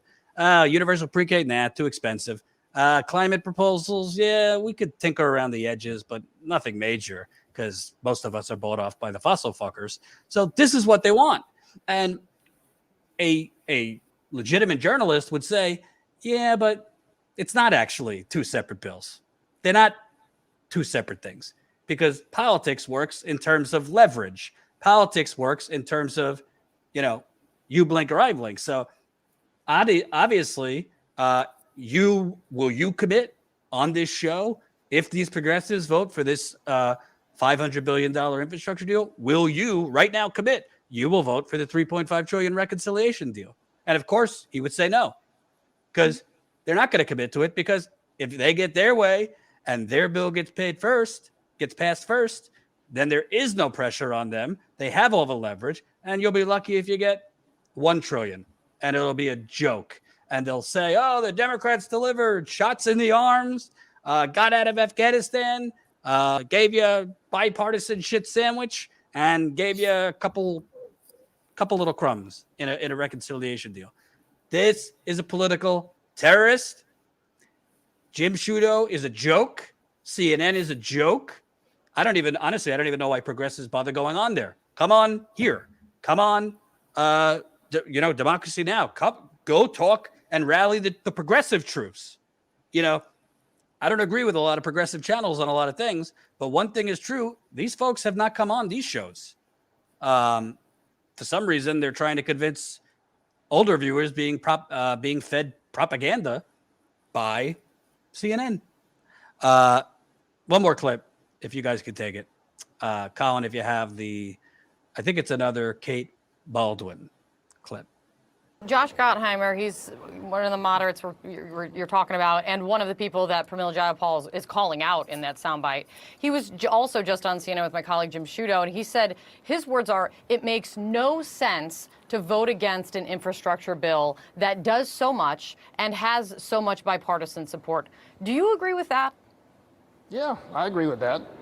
I wouldn't vote against it. This is why this makes me feel. This is why I feel crazy, because this is why people are right to feel crazy watching how this is going on in Capitol Hill right now. You agree, but we don't agree. Enough. I agree. Enough. And in fairness to John Yarmouth, he is not for just voting on the reconciliation on the bipartisan $500 billion deal. He's saying they have to be together. First of all, again, do viewers not demand to be provided any information? She says that has so many good things in it. Why don't you tell us what's in it? Your coworker, your colleague in the morning show kept saying, oh, this is great. There's such great things in it. She wouldn't explain what's in it. You say there's such good things in it. What's in it? Yeah, there's some good things in it. Broadband, more access for rural communities. They're $500 billion. Let's be serious here. I mean, you driving on your roads, that's pennies on the dollar for what we need in this country in terms of actual infrastructure. But they just push that because it's bipartisan. And by the way, you got this for NAFTA. Oh, it's great, bipartisan. Passed NAFTA. Repealing Glass-Steagall, bipartisan. Crime bill, bipartisan. Welfare reform, bipartisan. It's like literally you could provide the American people a hot, steaming pile of shit. And if it was bipartisan support, they would say, this is great. It's a victory. So they don't explain what's in it. Then she says, oh, so am I crazy? Are the people watching crazy? This is, Jen, premier gaslighting by supposed journalists. Because, no, you're lying. It's not just this deal. Stop pretending like the other deal would come. Stop pretending like this bipartisan thing is so great when you, a news network, won't even explain what's in it. You won't even explain that it's privatization on steroids. It's not government jobs. You won't even explain it's not going to be high-paying union jobs. I mean, what am I missing, Jen? Yeah, nothing really. I think an important point, though, is that, people are tired. They don't, many people, most people don't have time to sit and go through bills and understand all of the nuance. So they turn something like CNN on because they expect that those anchors are going to break things down for them so that they can then get an understanding. So I think it's, for CNN, it's really acting in bad faith to not present the facts to those people. The people who are turning on CNN expect the facts will be delivered and expect that it's accurate. And because of the way CNN presents itself, they expect that it will be impartial or whatever, depending on which political faction you come from. Obviously, the Trumpers think that CNN is the Clinton News Network, as Jordan said earlier, is completely liberal news. It's certainly not progressive news. It's certainly not what the American people need or want. It's a major problem because, again, people are tired. People are working multiple jobs or struggling to find a job or are sick or are whatever. This country is in distress. So when they turn on a Kate Baldwin, they don't want to be lied to. And that's what they're getting.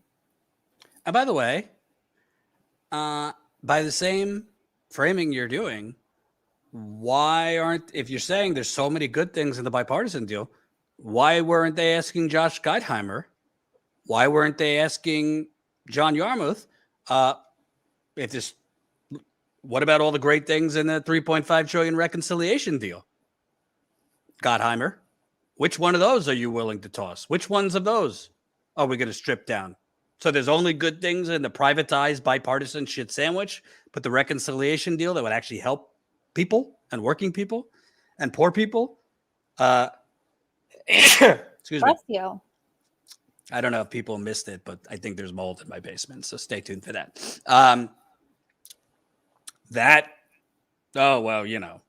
Progressives want too much.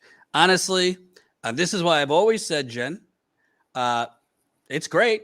Protest outside Nancy Pelosi's office, protest outside BlackRock, protest outside Mitch McConnell's office, protest outside banks, indigenous protests. It's all great.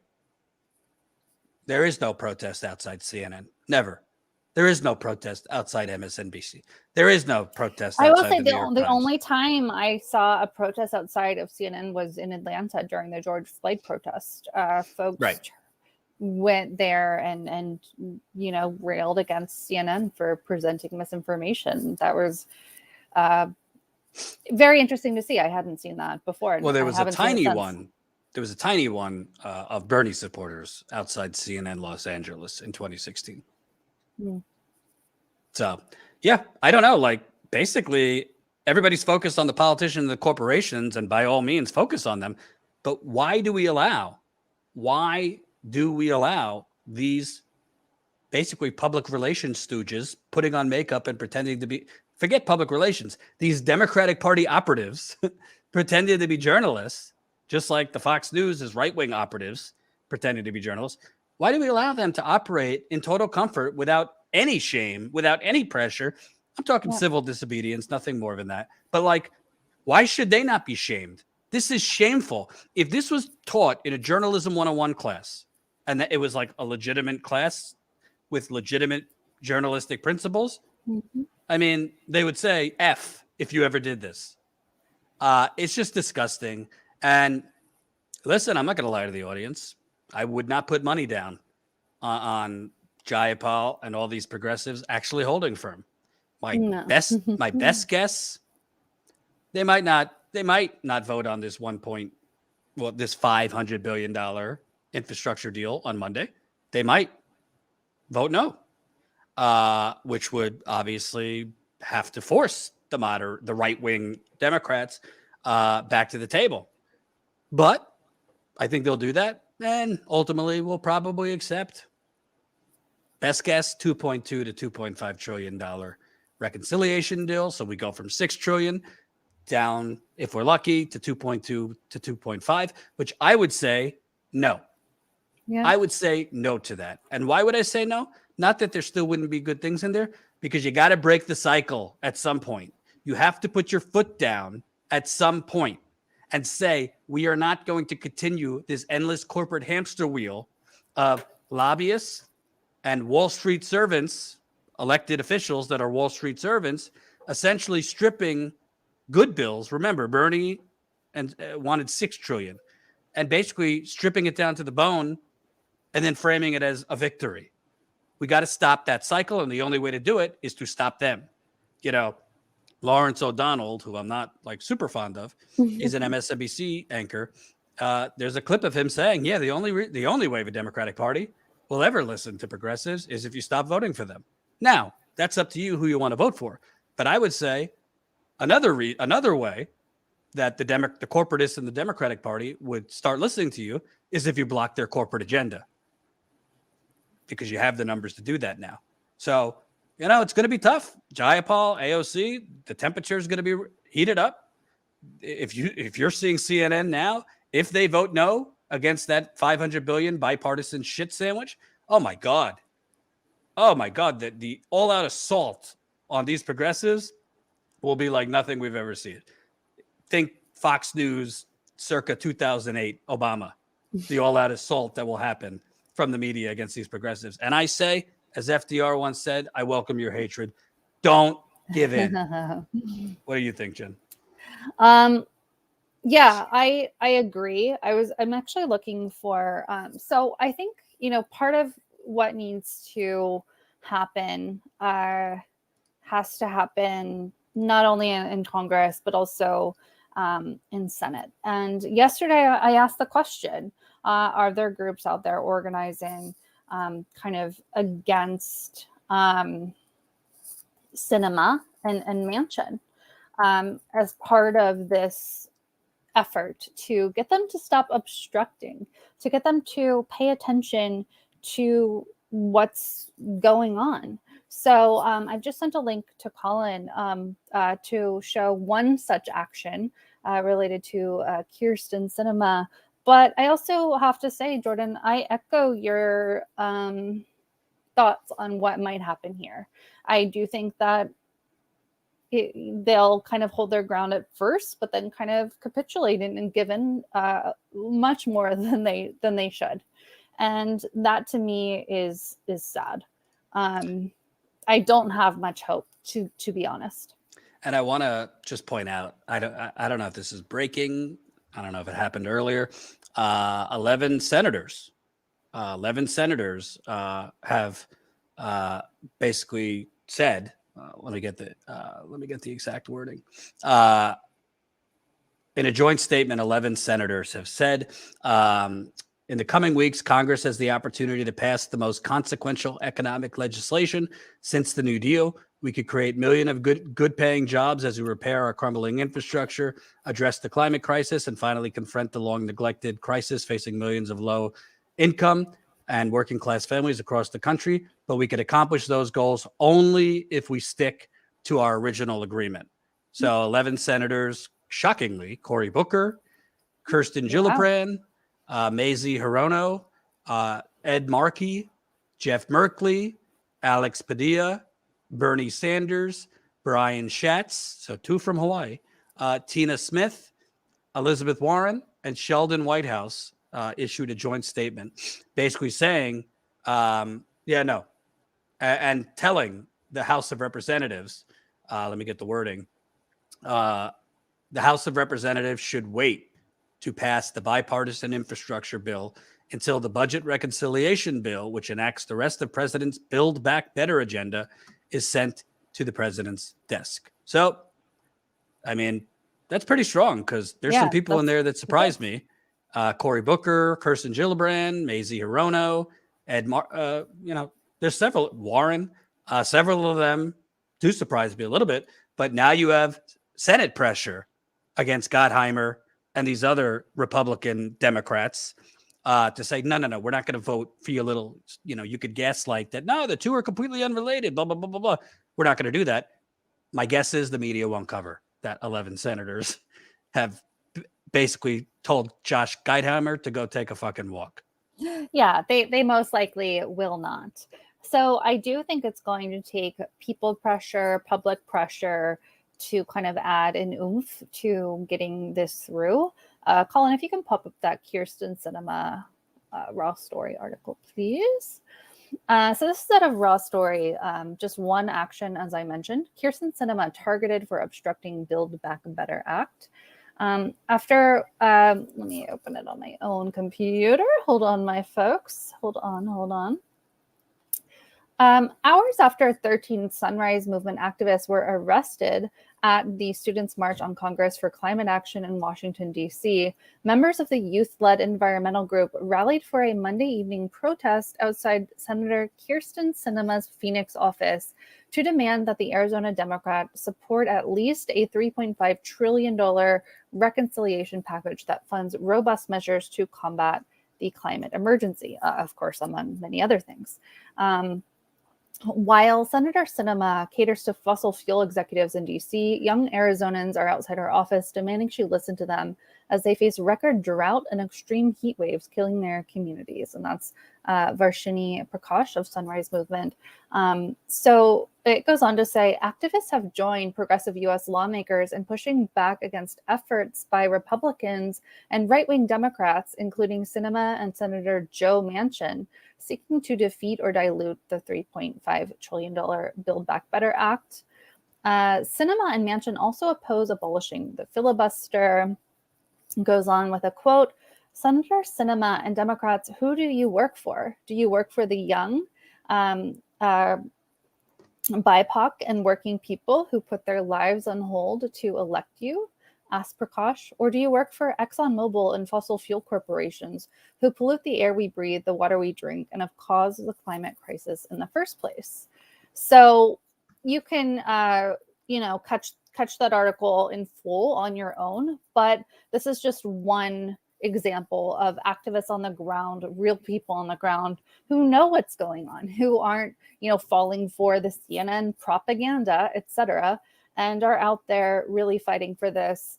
And I believe strongly in public pressure, and especially in the areas, the states, as far as Congress and the districts that these folks represent. So good job, Sunrise Movement, and the folks who joined them. Absolutely. So the last thing I will say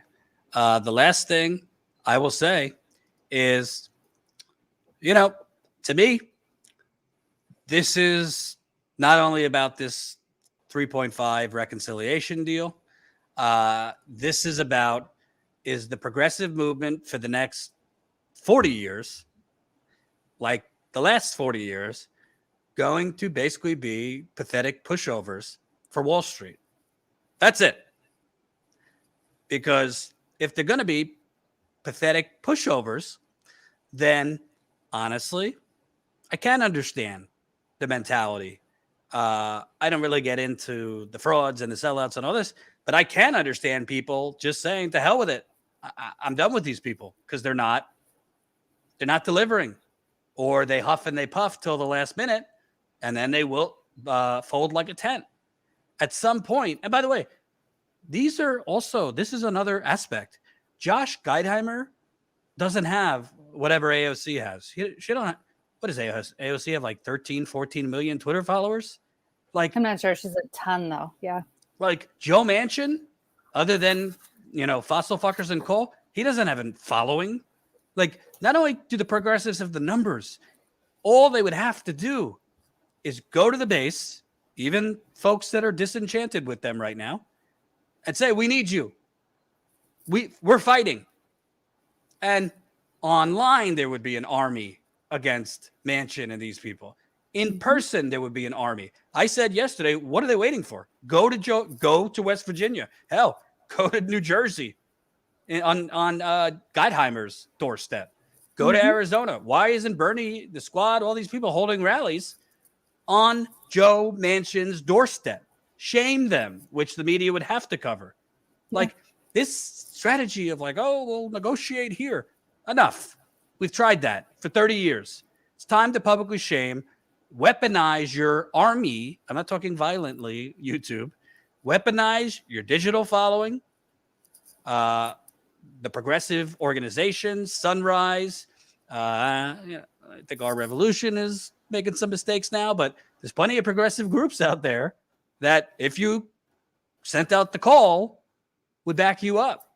Yeah. So for a short time in the Bernie Sanders campaign, credit to David Sirota and Nina Turner, they actually fought.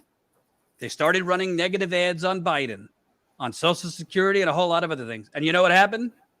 Pointing out that Biden wanted to basically privatize Social Security. You know what happened when they actually fought, rolled up their sleeves, played a little dirty, if I may? The polls closed. Biden was losing his lead among older voters. He still had the lead, but Bernie was closing the gap. Well, you see, good things happen when you actually fight. Good things happen when you enlist the troops behind you. But, when we played it yesterday when Ro Khanna says, we're open to further dialogue. No, the dialogue has happened. Mm-mm. You already compromised. You moved down to 3.5 trillion. By the way, as Jen pointed out, the 3.5 trillion is a misleading number. It's over 10 years. It's not right away. So, yeah, we'll be following this because honestly, this is a fight. I don't want to be dramatic. It's not a fight for the soul of the Democratic Party. The Democratic Party has no soul. This is a fight, and this is a test of whether two things could be true: that we could elect progressives to Congress, and we could actually then have those progressives actually bring the ruckus to the Democratic Party, exert power, act like the Tea Party without the racism.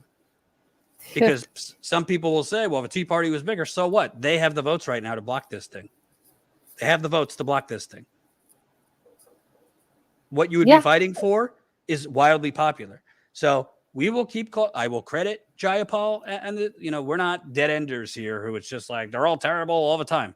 We will credit them when they're holding firm right now. Keyword right now at this hour, they're holding firm, and we will go to town if they fold like a tent. Absolutely. And that, the reason I'm not a dead ender and hashtag whatever, is because I believe strongly in, we need to dismantle this system, take it down, redo it. We need to seize power and help, and have a focus on the people in this country first and foremost. But I also believe very strongly that we have a hell of a lot to do before we get there. So I believe very, very strongly in harm reduction. There are people right now who are suffering. There are families right now, there are children right now who are suffering and who can greatly benefit from this. So just turning our backs and saying like F you, AOC, Pramila Jayapal, Ro Khanna, Bernie, etc., how does that help people right now? We can still aim for revolution in whatever form that takes for you, but people are suffering. So let's help them. Before we go, we want to definitely read our super chats and other fun things. So Justin Kyle on Twitch, thank you, and shout out to Twitchers, gave a tier 1 sub on Twitch. That's so generous of you. Thank you so much. Cynthia joined as a YouTube Status Coup member. Welcome. Amber Lee Grigo joined as a YouTube Status Coup member. Welcome to you. I'm so excited. Welcome. Andy, $20 in the super chat. This was while Mike was still with us. Mike Prysner, you have such strength and courage. Thank you for confronting that evil man. I echo your sentiments. George Bush, incredibly evil. The entire Bush family, very evil. Very much kudos to Mike. Chris Garrett, $5 in the super chat, saying kudos for elevating this important information. Much respect for Mike Prysner, Abby Martin, and the Empire Files. This is why membership matters. 100%. I have nothing but respect for Mike and Abby. Definitely check out the Empire Files. Follow them on Twitter. Check out their latest projects. They were just in Alaska for their latest documentary. I don't know if Abby's still there or not, but you can see on their Twitter their updates. Robin Bennett, $10 in the super chat. Thank you. Cheryl Tyler, hello. $10 in the super chat, saying incredible interview. Mike is great, just a true, like he's truly in this for the right reasons. He's fantastic. Cindy Lou, 911, Oh, Canadian dollars. Wow, that's impactful. 9/11. Got it. Thank you. Thank you. Ashur Binapal, forgive me if I mispronounce, $4.99 in the super chat. Thank you so much. And Asher Binapal, again, thank you. Another $4.99 saying, thanks for thinking of Iraqis. Love an Iraqi. That's incredible. Colin, can you please screenshot his comments? I want to make sure that Mike sees that. Wow. Thank you. Thank you. I hope you're still watching. Thank you for writing and for that.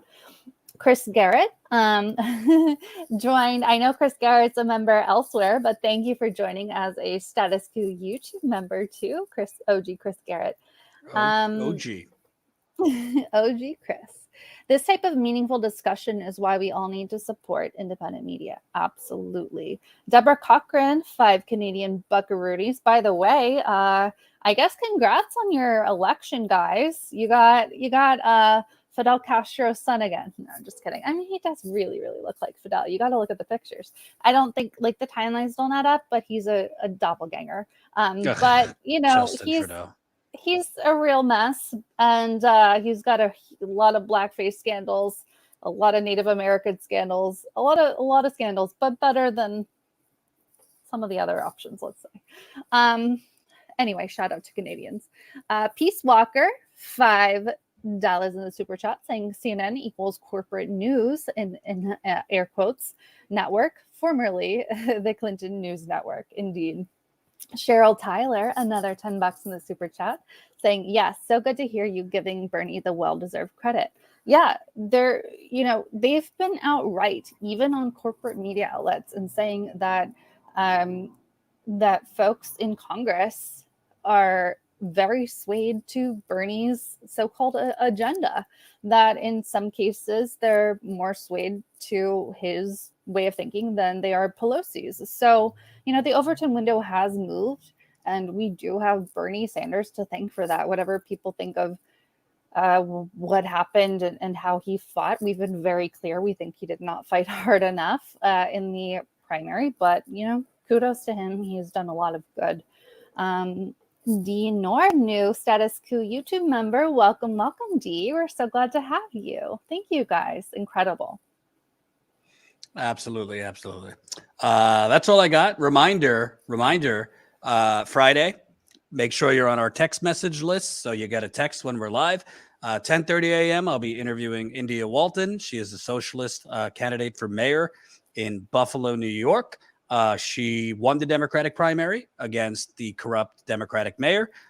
Because he's corrupt and because the Democratic machine is corrupt, they've still been trying to get him back on the ballot under a third party. A judge ruled that he could be on the ballot. That was just overturned by an appeals court. So that's still going back and forth in court, but we'll be sitting down in person with India Walton. And then after that, about 12:30 p.m. Eastern, we'll be interviewing Stephen Donziger, the human rights attorney who has been under house arrest for over 2 years, thanks to Chevron, his sentencing, because he's been convicted of a misdemeanor for not handing over his attorney-client privileged computers and things like that. His sentencing is October 1st, so we'll be interviewing him on Friday. So I'm excited. Both of those will be in person. Please, if you can, support us. StatusCoup.com/join. I'm also working on, some plans to get back in the field. I did sprain my ankle 2.5 weeks ago, so it's kind of tough right now. I'm trying to stay off it and ice it. But we are hoping to go back in the field soon, but we need your support. Obviously there's plenty of channels out there. Most of them are talking about the same thing. Very few of them actually are out in the field, giving the microphone back to the people. But it costs money. So please, StatusCoup.com/join, $5 a month. And if you join now, you'll get to join us tomorrow night on our members only call starting at 6:30 p.m. Eastern. Anything I missed, Jen? No, I really hope to see you guys tomorrow. We really get into everything. We're happy to answer your burning questions, chat about policy, chat about what's happening in politics, chat about whatever's happening in your space. We have members from all over the globe. So really looking forward. This is one of my favorite things that we do. Looking forward to speaking directly to you. StatusCoup.com/join, just $5 a month. And this is just one of the many, many, many benefits you get, including behind the scenes video diaries, access to our members only Discord chat, etc. And you fund real investigative and on the ground reporting. We could not do what we do without you guys. You have a hand in everything we break, from Flint stories to eviction stories and etc. Absolutely. Thanks for watching, guys. Tomorrow we'll be on Rockfin at 4:30 Eastern, but we will do like a shorter live stream on YouTube as always. So thank you. See you tomorrow. Peace out. Thanks, guys. Bye-bye.